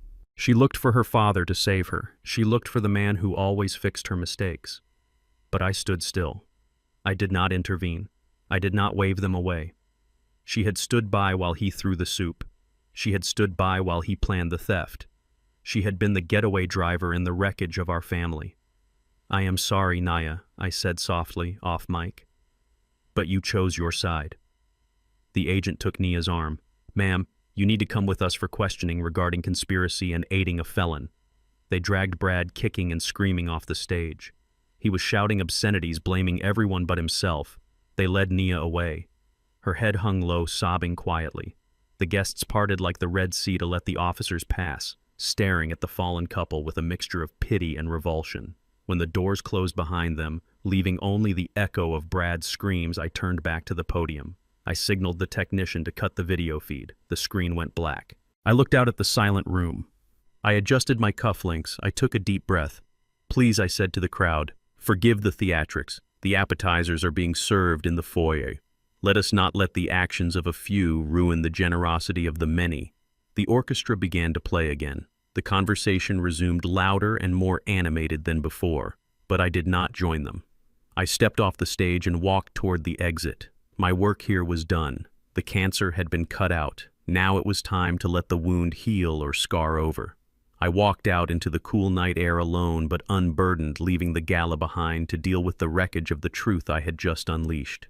The handcuffs clicked tight around Brad's wrists, and the sound was like a gavel striking a block, sealing his fate. He was thrashing against the grip of the federal agents, his face a mask of sweaty desperation. He looked at the crowd of elites staring at him with disdain. He looked at the exit signs that were too far away. Then his eyes darted to Nia. She was standing frozen near the edge of the stage, her hands trembling, her makeup ruined by tears. Brad did what cowards always do when the walls close in. He found a human shield. "Wait!" Brad screamed, pulling against the agents. "You have the wrong person. I did not hack the system. I do not know the codes." It was her. He pointed a shaking finger directly at Nia. It was his daughter. She gave me the passwords. She stole the admin key from his office. She told me to do it. She said she wanted her inheritance early. Nia gasped, the sound audible even over the commotion. Her eyes went wide with shock. She had stood by this man through eviction. She had stood by him through the rain and the motel. She had scrubbed toilets next to him.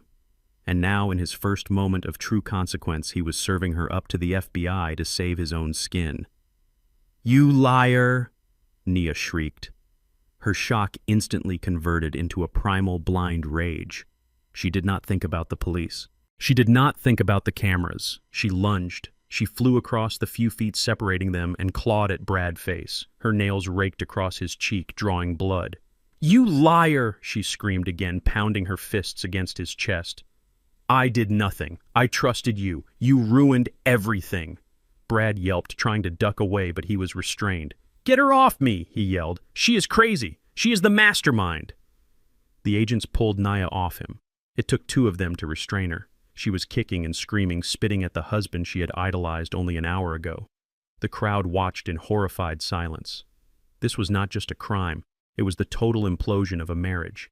It was the ugly, raw center of greed exposed for everyone to see. I watched from the podium. I did not move. I did not feel satisfaction.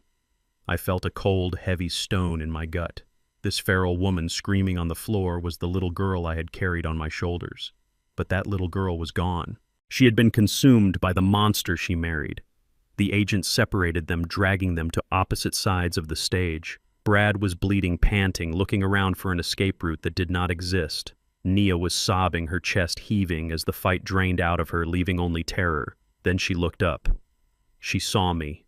She saw the man who had paid her tuition, the man who had bought her first car, the man who had silently fixed every mistake she had ever made. She saw her safety net. She shook off the agent arm and ran toward me. The agent moved to stop her, but I held up a hand. "Let her come." Nia threw herself at my feet. She grabbed the legs of my tuxedo pants, burying her face in the fabric. "Daddy, please," she wailed. Her voice was broken, reverting to the tone of a child who had scraped her knee. "You know he is lying. You know I would never steal from you. I did not know about the drive. I did not know about the sale. He tricked me. I am your daughter. I am your Nia. Help me. Tell them to let me go." She looked up at me, her eyes pleading. "Please, Dad. I am the victim here. I just wanted us to be happy. I love you. I have always loved you." I looked down at her. Her tears were staining my shoes. For a heartbeat, I wanted to believe her. I wanted to reach down and pull her up and tell the agents to take Brad and leave my girl alone. That is what Etta would have done. Etta would have forgiven her. But Etta was not here. And Etta had not heard what I heard in the motel room. "Nia," I said softly. My voice was amplified by the microphone I was still holding. The entire room leaned in to listen. "You say you love me. You say you respect me." "Yes, Daddy, always." Nia sobbed, nodding frantically. I reached into my pocket. I pulled out my phone. It was connected to the Bluetooth system of the ballroom audio. "Then explain this," I said. I pressed play. The sound of the motel room filled the gala hall. It was the audio from the hidden camera, the one clip I had saved for the end. It was recorded the night before when they thought they were alone, when they thought they had won, when they were counting the cash Brad had brought back from Sterling. The voice of Nia rang out clear and sharp. "I cannot wait until we get the money," she was saying on the recording. "I am so sick of pretending. I am sick of his smell. Have you smelled him, Brad? He smells like old oil and cheap soap. He smells like a slave. I wish the old man would just die already so we can sell that dump and live like human beings." The recording ended. The silence in the ballroom was heavier than lead. It was suffocating. The racial slur hung in the air, a toxic cloud that no amount of apologizing could clear. The guests, mostly wealthy people who prided themselves on decorum, looked physically ill. They looked at Nia not with pity, but with revulsion. Nia froze. She was still holding my leg, but her hands had gone limp. She stared at the floor, her face draining of color. She knew there was no coming back from that. She had not just insulted her father. She had insulted my history. She had insulted my skin. She had insulted the labor that paid for the dress on her back. She slowly looked up at me. There was no more pleading in her eyes, only the terrifying realization that she was naked before the world. "Daddy," she whispered, but no sound came out. I stepped back, pulling my leg away from her grasp. She fell forward onto the stage, her hands hitting the wood. I looked at her. I looked at the woman who shared my DNA, but none of my soul. "You are not my daughter," I said. My voice was flat, devoid of anger, devoid of love. It was just a statement of fact. "My daughter died when she let greed eat her heart." I continued. "You are a stranger. You are a broken copy of a man you never bothered to know. You are a shadow of your husband ambition."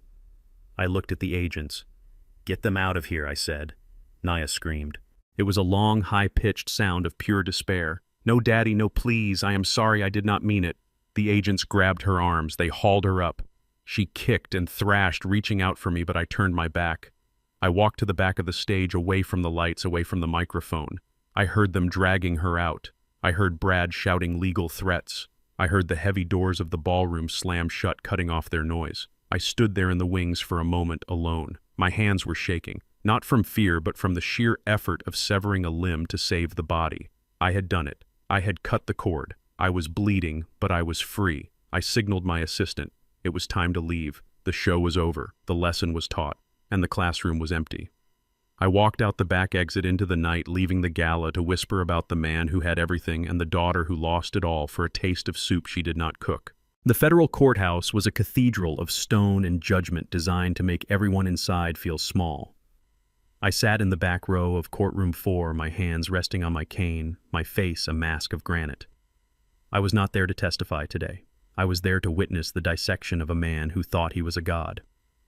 Brad sat at the defense table wearing a suit that was clearly bought off the rack, likely with money borrowed from a payday lender. He looked thin. The arrogance that usually fueled him had been replaced by a twitchy, nervous energy.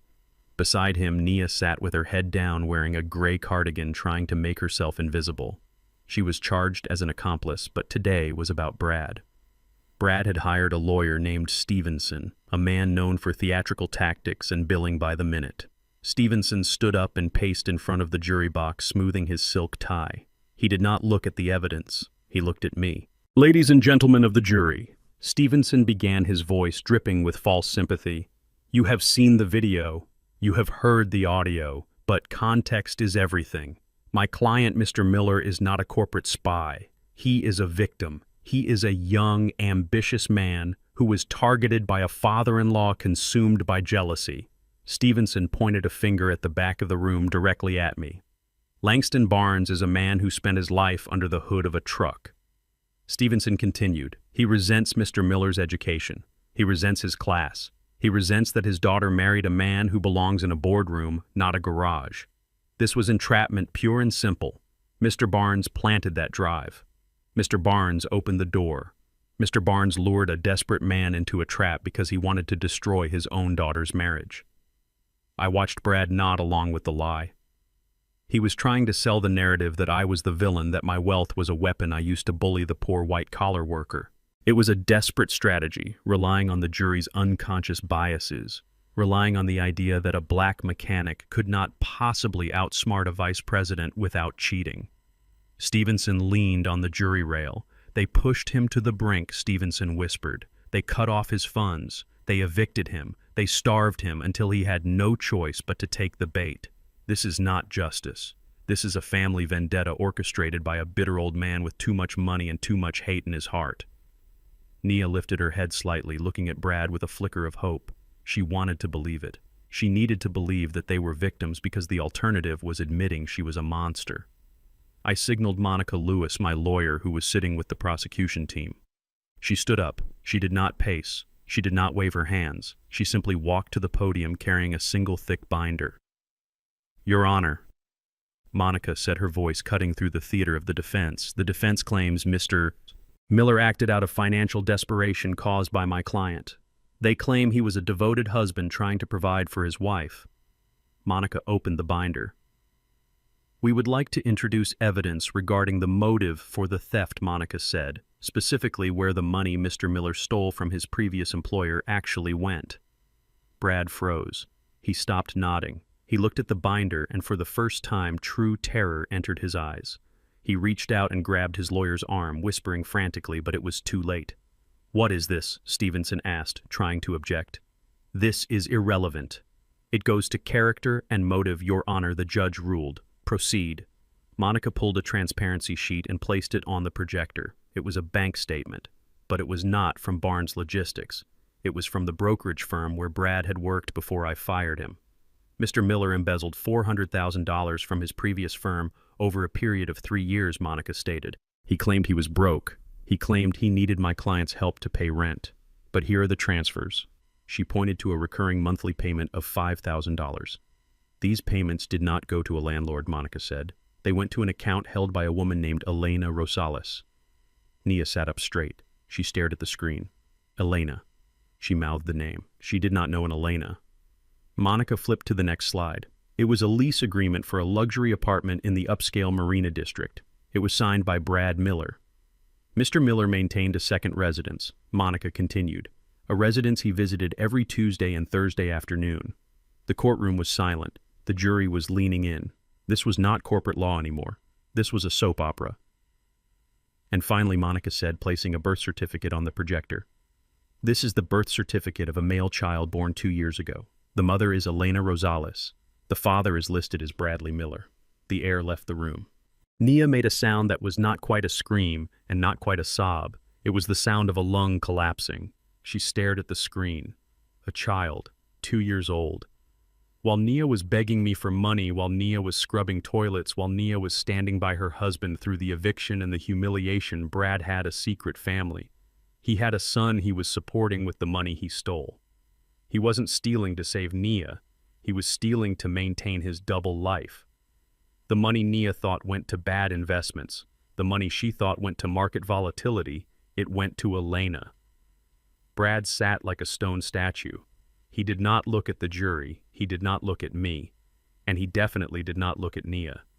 He stared at the table, knowing that his defense had just been incinerated. He was not a desperate husband. He was a sociopath. Nia slowly turned her head toward him. Her face was gray. Her eyes were wide and vacant, as if her brain had simply stopped processing reality. "You have a son," she whispered. Brad did not answer. "You have a son," Nia said louder. Brad flinched. "Nia, we can talk about this later," he hissed. "Not here." Later, Nia screamed, standing up. Her chair fell backward with a loud clatter. Later, "You told me we were broke. You told me my father was ruining us. You told me you loved me." She grabbed him. She grabbed the lapels of his cheap suit and shook him. She was small, but in that moment she had the strength of a woman whose entire reality had just shattered. "I betrayed my father for you," she shrieked, her voice tearing at her throat. "I threw my family away for you. I called him a slave for you. And you were laughing at me. You were with her." "Sit down, Ms. Miller," the judge ordered, banging the gavel. Nia did not hear him. She was in a free fall. The memories of the last 5 years crashed into her. Every time she defended him. Every time she lied for him. Every time she asked me for money. It was all for a man who went home to another woman. She looked at me in the back of the room. She saw me sitting there calm and vindicated. She realized then that I knew. I had known about the baby. I had known about the mistress. That was why I had no mercy. That was why I had cut them off. I was not trying to starve her. I was trying to show her the rat she was sleeping with. But she had been too blind to see it. She had chosen the rat over the father. The weight of her choice crushed her. Her knees gave out. She did not faint. She simply crumpled. She slid down Brad's body until she hit the floor, curling into a ball under the defense table. She started to keen a low, animalistic sound of pure grief that made the jurors look away in discomfort. "Get her out of here," the judge ordered. Bailiffs moved in. They had to lift Nia off the floor. She was dead weight. She wasn't fighting anymore. She was broken. They dragged her out of the courtroom, her feet dragging on the carpet, her eyes fixed on nothing. Brad watched her go. He adjusted his jacket. He looked at the jury and tried to shrug as if to say, "Women are crazy." But the jury was not smiling. They looked at him with the cold eyes of executioners. I stood up and buttoned my jacket. I did not need to see the rest. The verdict was already written in the disgust on the jurors' faces. Monica closed her binder. She looked at me and nodded. We had won. But as I walked out of the courtroom, passing the spot where my daughter had collapsed, I felt no joy. I had saved my company. I had exposed the truth, but I had watched my only child die inside. It was a necessary death, but it was a death nonetheless. I walked out into the bright afternoon sun, leaving the darkness of the courtroom behind, ready to close the book on the Miller family forever. The double doors at the back of the courtroom swung open, and the air inside the chamber seemed to vanish instantly. The prosecution had called their next witness. It was Elena Rosales. She walked in looking terrified, clutching her purse to her chest. But she was dressed in a white cashmere coat that cost more than the average car. On her ears she wore diamond studs that caught the fluorescent lights of the courtroom. They were large, flawless stones. I recognized them immediately. I had bought a nearly identical pair for Nia as a graduation gift years ago. But these were not Nia's earrings. These were bought with the money Brad had stolen from the accounts Nia thought were for their future. Nia was being led out by the bailiffs, her feet dragging on the carpet. She looked up at the sound of the door opening. Her eyes locked onto Elena. She saw the coat. She saw the diamonds. And then she saw the woman who had been sleeping in the bed, paid for by her own inheritance. Something inside Nia snapped. It was a sound like a dry branch breaking in a dead forest. She let out a scream that was not human. It was the sound of a wounded animal cornered and dying. She threw her weight backward, knocking the bailiff off balance. She spun around, her eyes wide and white with madness. She lunged. She did not run toward the exit. She ran toward the witness stand. She sprinted across the gallery floor, clearing the low wooden railing that separated the public from the court in a single leap. Her target was Elena. "You stole my life," Nia shrieked. Her hands curled into claws. "You are wearing my diamonds. You are living in my house." Elena screamed and tried to scramble backward, but she tripped over her high heels. She fell hard onto the aisle floor. Nia was on top of her in a second. It was a blur of violence. Nia was grabbing handfuls of Elena's hair, slamming her head against the floor. She was tearing at the cashmere coat, ripping the fabric with her bare hands. "I paid for this," Nia screamed, spitting in Elena's face. "I starved for this. I betrayed my father for this. Give it back. Give it all back. The courtroom erupted into chaos. The judge was hammering his gavel so hard I thought the handle would snap. Order, the judge bellowed. Order in this court. Brad had jumped up from the defense table not to help, but to get away. He scrambled backward, overturning his chair, hiding behind his lawyer like a child. He watched the two women in his life destroy each other on the floor of a federal court, and he did not lift a finger. Bailiffs swarmed the pile. It took 3 men to pull Nia off of Elena. Nia was fighting with the strength of the insane. She kicked a bailiff in the shin. She bit the hand of another. She was shouting obscenities that would make a sailor blush, cursing Elena, cursing Brad, and cursing the God that had let this happen. They finally pinned her to the ground. Her face was pressed against the carpet, her hands wrenched behind her back. She was panting, foaming at the mouth, her eyes darting around the room, looking for a target. Elena was helped up by a marshal. She was bleeding from a scratch on her cheek. Her coat was ruined. She looked at Brad with pure hatred before being hurried out of the room for her safety. Get her up, the judge ordered, his face red with fury. Get the defendant up now. They hauled Nia to her feet. She was disheveled. Her cardigan torn, her hair a bird nest of tangles. She looked wild. She looked lost. I sat in the back row, and I felt a cold sweat trickle down my spine. My hands were gripping the wooden armrests of the bench so hard that my knuckles were aching. I wanted to close my eyes. I wanted to look away. But I forced myself to watch. This was the consequence of enabling. This was the result of shielding her from reality for 30 years. I had created a woman who could not handle the word no, and now the world was screaming it at her. The judge leaned over the bench, staring down at Nia with eyes like flint. Ms. Miller, the judge said, his voice dangerously low. This is a court of law, not a street corner. Your behavior is reprehensible. You have assaulted a witness. You have assaulted an officer of the court. I just wanted what was mine, Nia sobbed, her fight replaced by a pitiful weeping. She stole my husband. She stole my money. You are hereby held in direct criminal contempt of court, the judge declared. I am revoking your bail, effective immediately. You are remanded to the custody of the federal marshals. You will be held in isolation until a psychiatric evaluation can be completed. Get her out of my sight. Nia looked up. She looked past the judge. She looked past Brad, who was wiping sweat from his forehead. She looked at me. Daddy, she whimpered. Daddy, help me. They are hurting me. I sat like a statue. I did not move. I did not nod. I did not blink. Inside, my heart was breaking into 1,000 jagged pieces. I wanted to run to her. I wanted to pay any lawyer, any bribe to get her out of those chains. But I knew that if I saved her now, I would lose her forever. She had to hit the bottom, and the bottom was a concrete cell. The marshals dragged her away. She did not fight this time. She went limp, letting them carry her out the side door. The heavy door slammed shut, and the silence that followed was heavy with the ghost of her screams. I took a deep breath, inhaling the scent of floor wax and old wood. I loosened my grip on the chair. My fingers were stiff. I rubbed my chest, trying to ease the ache where my heart used to be. The judge turned his attention to the defense table. He looked at Brad. Mr. Miller, the judge said, your wife has just destroyed any sympathy this jury might have had for your family. Do you have anything to say before we proceed with the witness? Brad looked at the empty door where Nia had vanished. He looked at the jury box where 12 people were looking at him with expressions ranging from disgust to horror. He knew it was over. The narrative of the poor victimized couple had just been torn apart by Nia's fingernails.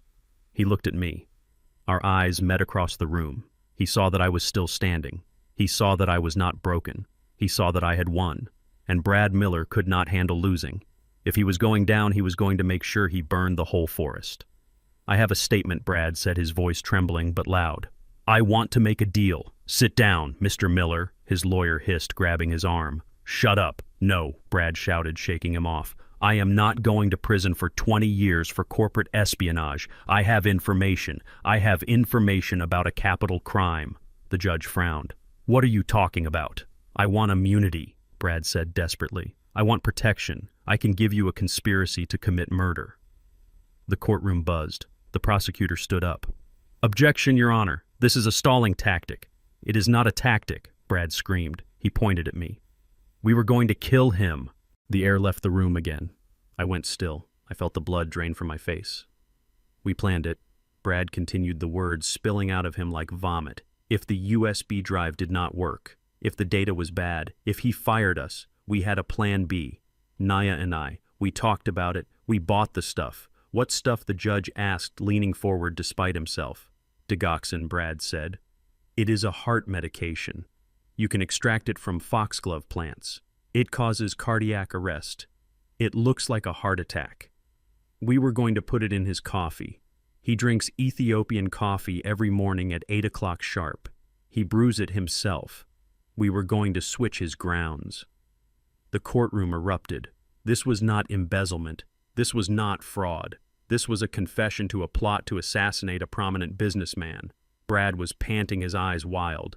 Naya knew Brad shouted, ensuring he dragged her down to hell with him. She told me where he kept the coffee. She told me when the maid had her day off. We were going to do it next week. We needed the inheritance. We could not wait for him to die of natural causes. He is too healthy. He was never going to die. So we were going to help him. I sat there, and for the first time in my life, I felt truly old. I felt the weight of 68 years crushing my shoulders. My daughter, my Nia. She knew about my coffee. She knew my routine. She knew I had high blood pressure. She had not just wanted my money, she had wanted my life. I looked at Brad, the man I had welcomed into my home, the man I had tried to mentor. He was not just a thief. He was a killer who lacked the courage to pull the trigger. The judge was banging his gavel, but nobody was listening. The jurors were standing up. The prosecutor was shouting for the marshals to seize Brad. The press in the back row were running for the doors to call their editors. But I heard none of it. All I heard was the echo of Nia's voice in my head from years ago, asking me how I took my coffee. Black, I had told her. Just black. And now I knew that she had planned to make it the last cup I ever drank. I stood up. My legs felt weak. Monica grabbed my elbow to steady me. Langston, she whispered, her face pale. Did you know? I shook my head. I thought they were greedy, Monica. I did not know they were demons. I looked at Brad one last time as the marshals cuffed him and slammed him into the chair. He was weeping now, blubbering about how he was sorry about how he was forced into it. I turned my back on him. I turned my back on the court. I walked down the center aisle, my cane tapping a hollow rhythm on the floor. I walked out of the courthouse and into the blinding light of the afternoon. I took a deep breath of the city air. It tasted like exhaust and rain, but it also tasted like life. I was alive. They had tried to break me. They had tried to bankrupt me. They had tried to kill me. But I was still here. And as I walked toward my car, I made a promise to myself. I would spend every cent of the money they tried to kill me for. I would spend it on people who deserved it. And I would never drink another cup of coffee as long as I lived. The heavy oak doors of the courtroom swung open, but the air outside did not feel lighter. It felt thick with the humidity of a brewing storm. I walked down the marble steps of the federal courthouse, my cane clicking a steady rhythm on the stone. The flash bulbs of the paparazzi popped like distant lightning, blinding and relentless. They shouted questions at me, asking about the verdict, asking about the betrayal, asking how it felt to send my own family to prison. I ignored them. I kept my eyes fixed on the black Rolls-Royce waiting at the curb, its engine purring, a steel beast ready to carry me away from this wreckage. Behind me, the chaos was just beginning. I heard the commotion before I saw it. The side door of the courthouse burst open and Nia stumbled out. She was alone. There were no lawyers flanking her, no husband holding her arm, no entourage to shield her from the glare of the world. She looked like a ghost in the gray afternoon light. Her expensive clothes were wrinkled, her hair was a mess, and her face was swollen from hours of crying in a holding cell. She stood on the sidewalk, blinking against the flashes, looking around wildly. She was searching for a car that wasn't there. She was searching for a life that had evaporated. I paused at the door of my car. I told myself to get in. I told myself to look away. But old habits die hard, and the habit of being her father was the hardest one to break. I watched her.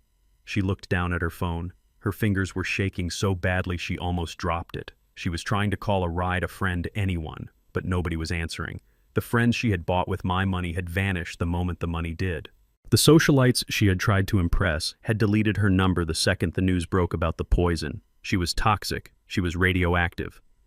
Then she looked up. Across the sea of reporters and curious onlookers, her eyes locked onto mine.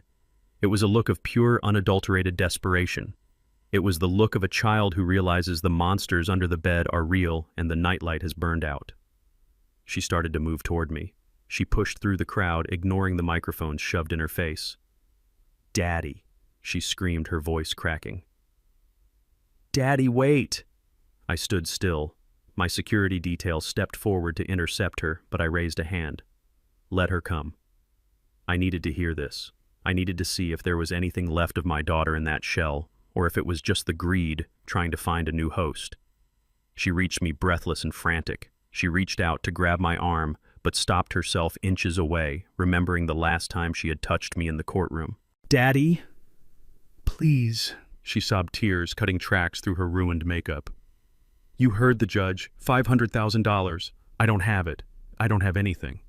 Brad took everything. The accounts are frozen. They took my car. They locked the apartment. I am on the street." She looked at the open door of the Rolls-Royce, her eyes hungry for the safety of the leather seats. "Just give me a ride," she begged. "Just take me home. We can talk. I can explain." I was scared. Brad made me do it. I never wanted to hurt you. I love you, Daddy. You know I love you. I looked at her. I looked deep into her eyes, searching for the truth. But all I saw was a reflection of her own fear. She didn't love me. She loved what I could do for her. She loved the shield I provided against the world. She was terrified of the rain, and I was the only umbrella she knew. "You love me?" I asked, my voice calm and low, barely audible over the noise of the street. "Yes," Nia cried, nodding vigorously.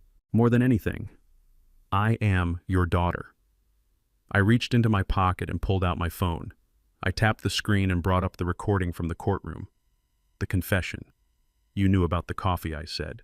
"You told him when the maid had her day off." Nia flinched as if I had slapped her. Her face went pale. That was talk," she stammered. "Just talk. We were venting. We would never have done it." "You bought the poison," I said. "The FBI found the receipt in Brad's cloud account. You bought it with the card I gave you." She went silent. The lie died in her throat. She stared at me, her mouth opening and closing, searching for a defense that didn't exist. I put the phone away. "You don't love me, Nia," I said. "You don't even know me. You love the lifestyle I gave you, and you were willing to kill me to keep it." "No, Daddy, please," she wailed, falling to her knees on the sidewalk. "Don't leave me here. I have a debt, $500,000. How am I supposed to pay that? I have never had a job. I don't know how to work. I will go to jail if I don't pay." "You will learn," I said. "It is amazing what you can learn when you are hungry." I turned to get into the car. "Daddy," she shrieked, grabbing the hem of my jacket. "You can't do this. You have the money. It is nothing to you. You can write a check right now and save me. Why won't you save me?" I looked down at her hand on my jacket. I gently peeled her fingers off the fabric. "I am saving you, Nia," I said. "I am saving you from becoming your husband. I am saving you from the illusion that actions don't have consequences." I stepped into the car. The leather seat was cool and comfortable. I looked at her one last time. She was kneeling on the concrete, surrounded by strangers who were filming her breakdown. "The restitution money," I said through the open door. "The $500,000. Yes," she asked, a flicker of hope lighting her eyes. "You will pay it?" "No," I said. "You will pay it. Every cent." "And do you know where it is going?" She shook her head, confused. "To the company." "To you I am donating it," I said. "Every dollar you scrape together, every penny you earn scrubbing floors or waiting tables will be donated to the United Negro College Fund. It will go to educate young black men and women who respect their history and their elders. You will be working for them now." Her jaw dropped. The cruelty of the justice stunned her. She wasn't just paying a fine. She was funding the very people she had looked down on. "Goodbye, Nia," I said. "You can't leave me," she screamed, lunging for the door. "You are my father. You owe me." I pulled the door shut. The heavy thud cut off her voice. I watched through the tinted glass as she pounded on the window, her face twisted in a mask of rage and grief. My security team gently but firmly pulled her away. "Driver," I said, "go." The car pulled away from the curb, merging into the traffic. I watched her in the rearview mirror until she was just a small, dark figure on the sidewalk, alone in the middle of the city she thought she ruled. I sat back in the seat and closed my eyes. The silence in the car was absolute. I reached for the bottle of water in the console and took a sip. It was cool and clean. I pulled out my phone one last time. I went to her contact. Nia, my baby girl, my greatest failure. I pressed the block button. Confirm block, the screen asked. I pressed yes. I put the phone down. I looked out the window at the passing city. The sun was setting, painting the sky in shades of purple and gold. It was a beautiful evening. I was alone. I was tired. But for the first time in 5 years, I wasn't looking over my shoulder. I wasn't waiting for the other shoe to drop. The shoe had dropped, the soup had been thrown, and I was still standing. I was Langston Barnes. I had built an empire from nothing. I had survived poverty. I had survived racism. I had survived the death of my wife. And now I had survived my own family. I took a deep breath. I had work to do. I had a foundation to run. I had scholarships to fund. I had a legacy to rebuild, one that wasn't based on blood but on character. The car sped up, carrying me toward the hills, toward my quiet, empty house, toward the rest of my life. And as the city lights flickered on around me, I finally felt the warmth return to my face, washing away the memory of the hot soup, leaving only the cool, clean feeling of freedom. The neon sign of the diner flickered with a buzzing sound that was driving Nia insane. It was 3 in the morning, and the air inside the restaurant smelled of burnt grease, stale coffee, and despair. Nia wiped the counter with a rag that was gray with age. Her hands, once manicured and soft, were now red and chapped from the harsh cleaning chemicals. Her feet, swollen in cheap non-slip shoes, throbbed with a dull ache that never went away. She was 24 hours into a double shift because she needed the overtime to pay the rent on her studio apartment, a basement unit with one window that looked out onto a brick wall. "Hey, sweetie, I am waiting on my refill," a truck driver shouted from booth 4. He waved his empty mug in the air. "I am coming," Nia said, her voice hoarse. She grabbed the coffee pot. It was heavy. Her wrist popped. She walked over to the booth, trying to keep a smile plastered on her face. A year ago, she would have looked at a man like this with disdain.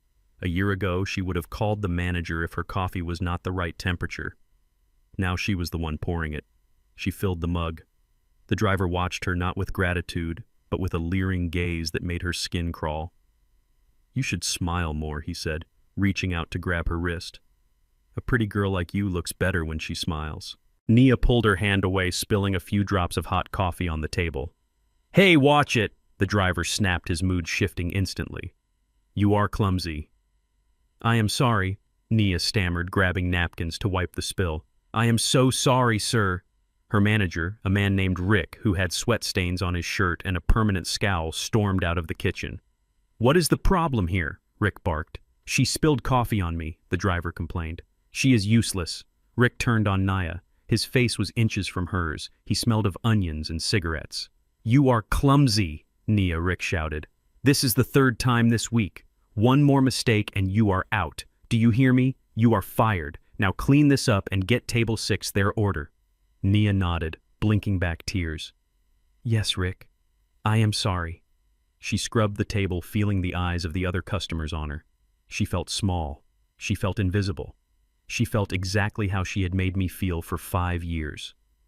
The universe had a cruel sense of humor. It had put her in my shoes and forced her to walk a mile in them on a floor covered in grease. She went back to the kitchen to pick up an order of fries.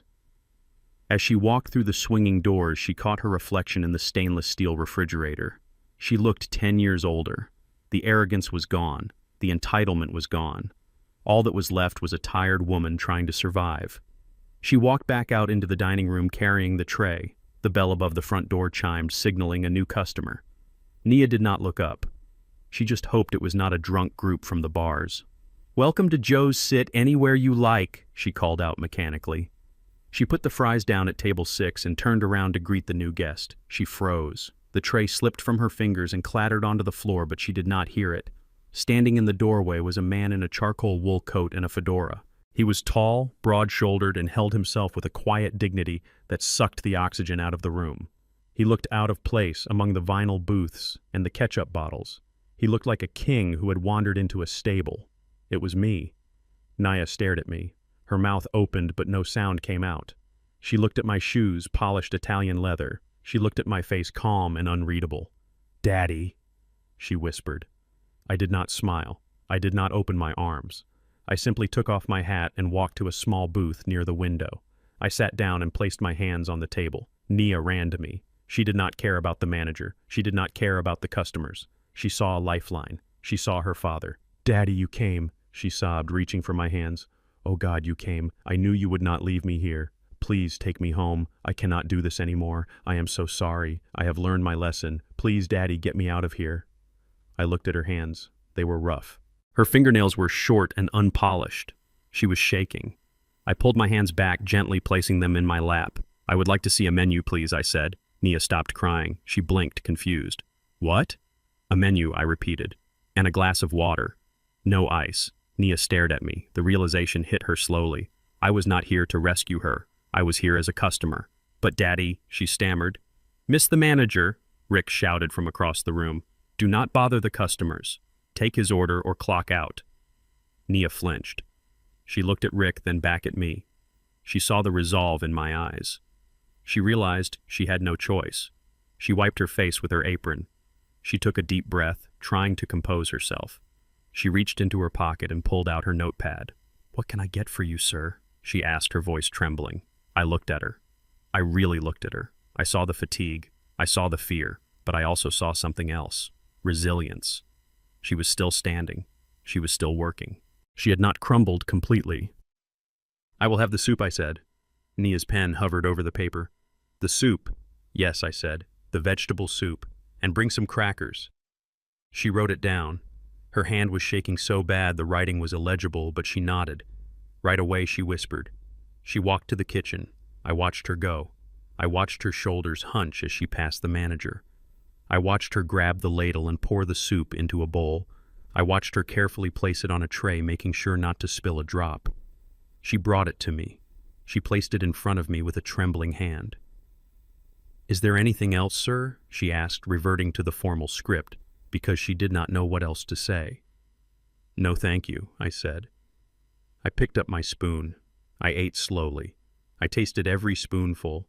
It was watery and salty. Nothing like the lobster bisque Brad had thrown in my face, but to me it tasted like progress. Nia stood by the counter watching me. She watched me eat the food she had served. She watched me wipe my mouth with a paper napkin. She was crying, silently, tears rolling down her cheeks, but she did not come over. She stayed at her post. She refilled coffee for the truck driver. She cleaned a table. She worked. For the first time in her life, she was earning her living while I watched. She was serving me not because I demanded it, but because it was her job. I finished the soup. I pushed the bowl away. I signaled for the check. Nia brought it over. She placed the slip of paper face down on the table. "It is on the house," she whispered. "I will pay for it. Please, Dad, just talk to me." I looked at her. I saw the desperation. She wanted a connection. She wanted to know that she still had a father. I pulled out my wallet. I took out a $10 bill and placed it on the table, covering the cost of the soup. Then I reached into the inside pocket of my coat. I pulled out a white envelope. It was sealed. I placed it on the table next to the money. "This is for you," I said. Nia reached for it, her eyes lighting up. She thought it was a check. She thought it was cash. She thought it was her salvation. "Do not open it until I leave," I said. I stood up. I put my hat back on. I looked at the diner one last time.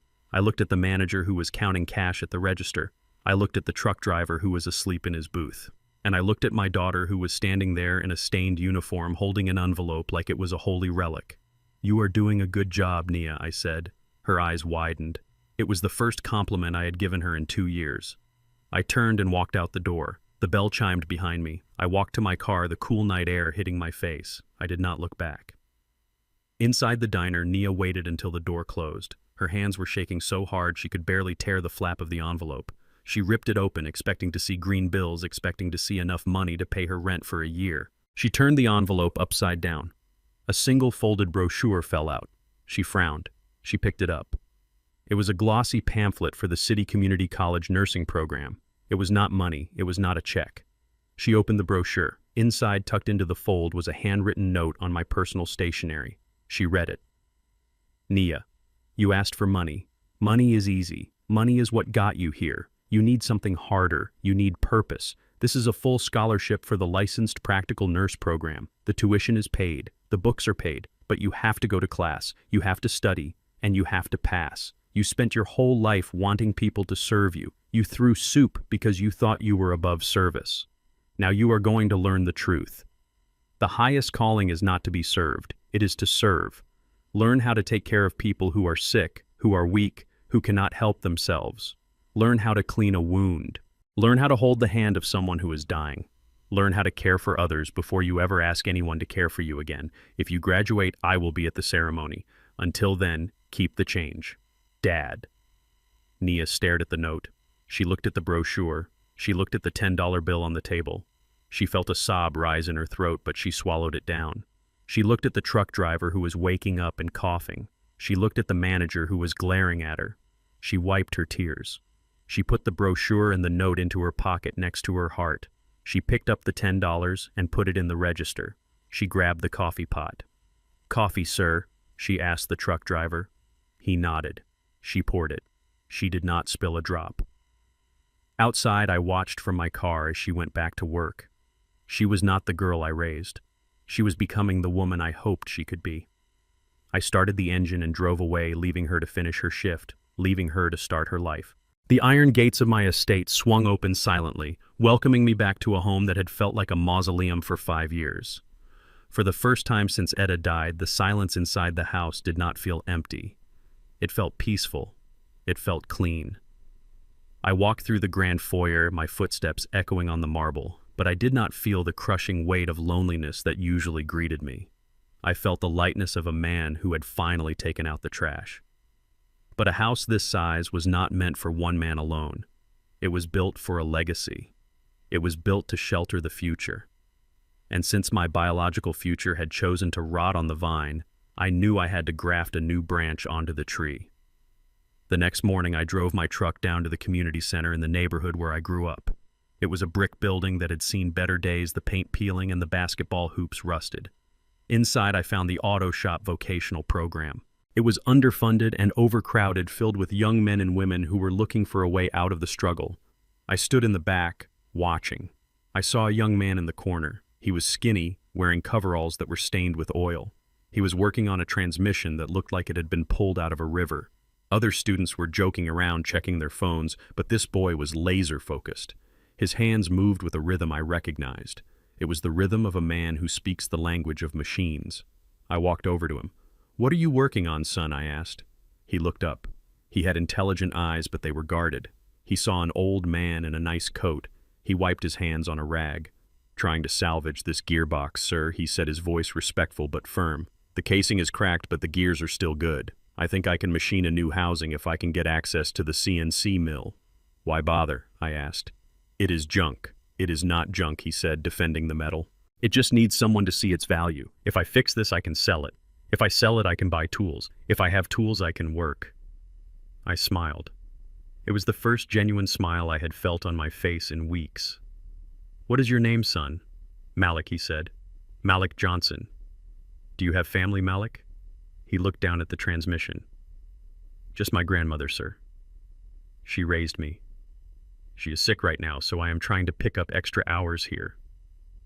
I looked at his hands. They were covered in grease. They were the hands of a builder. They were the hands of a man who would never throw soup in anyone's face because he knew exactly what it cost to put food on the table. I took a card out of my pocket. It was not a business card. It was a personal card with a handwritten number on the back.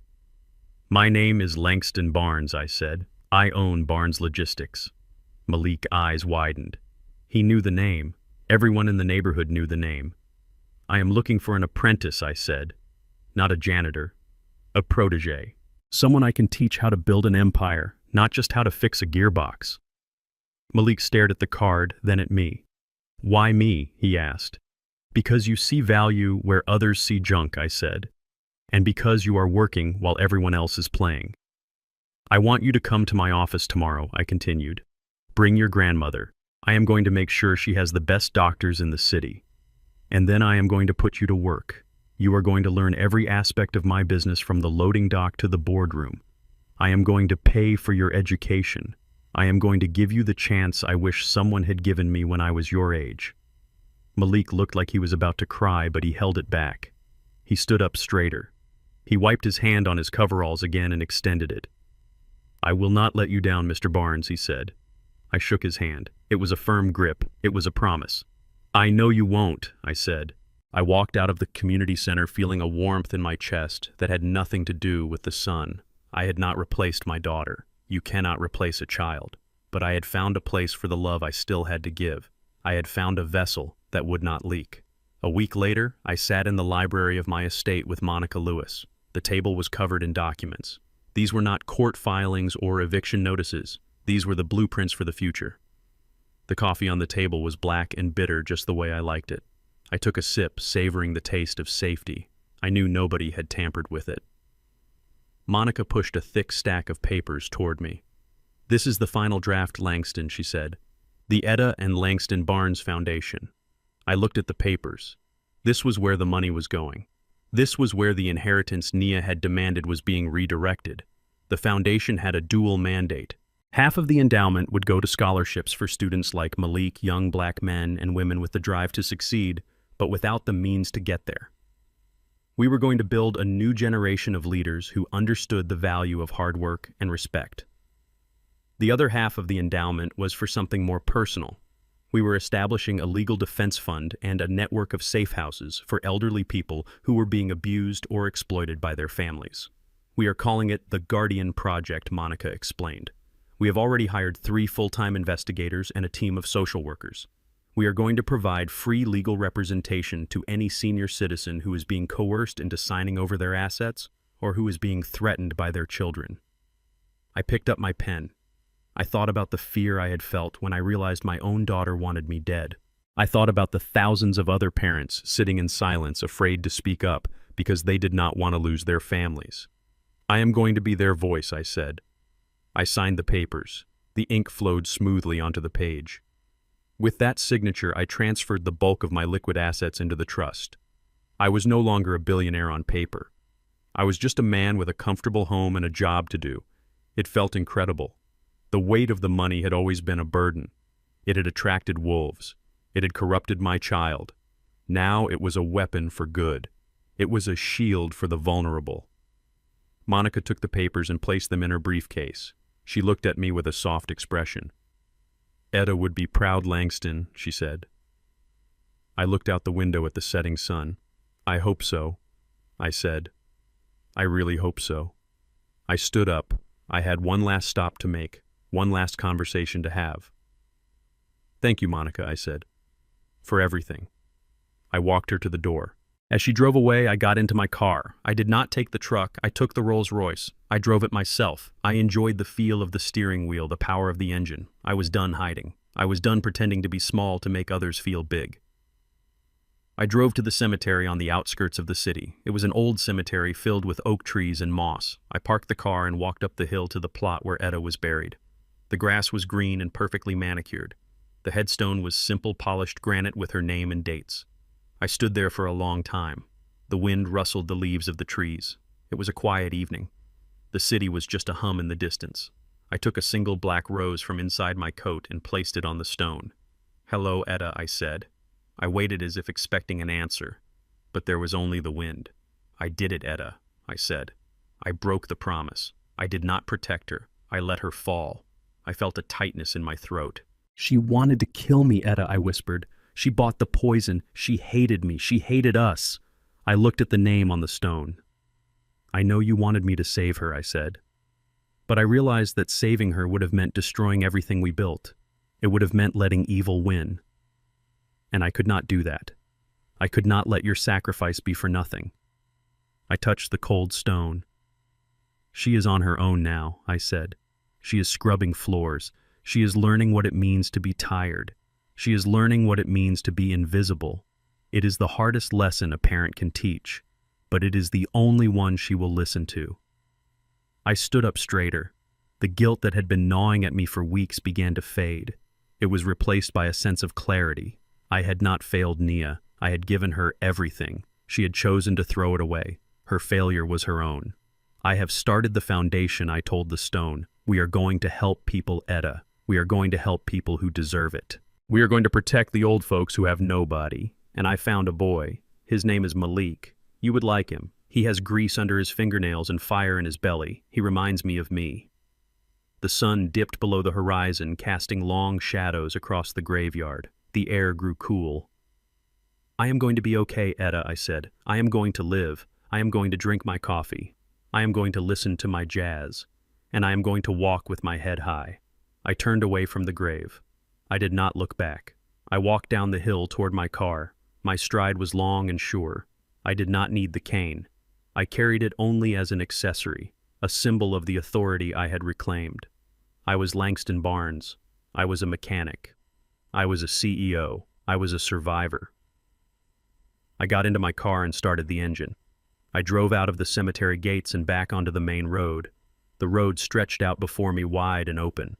I had a business to run. I had a protege to teach. I had a life to finish living. And as I drove under the streetlights, I thought about the soup. I thought about the heat and the shame. And I smiled. Because they were right about one thing. That was exactly what I deserved. I deserved to see the truth. I deserved to be free of the lies. I deserved to know who was standing with me and who was standing behind me with a knife. The soup had washed away the blindness, and now I could see everything clearly. "Don't ever judge a book by its worn cover," I said to the empty car, my voice strong and sure. "And never ever throw soup in the face of the man who cooked it for you. Because you do not know if the next bowl you have to eat will be filled with your own tears." I drove into the night, a free man, leaving the past in the rearview mirror where it belonged. The future was waiting, and for the first time in a long time I was ready to meet it. This story reminds us that true power never needs to shout to be heard. Langston Barnes taught us that dignity and integrity are far more valuable than any penthouse or luxury car. It serves as a powerful warning never to mistake silence for weakness, nor humility for poverty. Brad and Nia learned the hardest way possible that when you treat people like stepping stones, you eventually run out of ground to walk on. True wealth isn't just about the balance in your bank account. It is about the legacy you build and how you treat those who can do nothing for you. Respect must be earned, never demanded. If you enjoyed this story of justice and redemption, please hit the like button, subscribe to the channel for more stories like this, and let me know in the comments. Would you have forgiven Nia? You have forgiven Nia. You have forgiven Nia. You have forgiven Nia. You have forgiven Nia. You have forgiven Nia. You have forgiven Nia. You have forgiven Nia. You have forgiven Nia. You have forgiven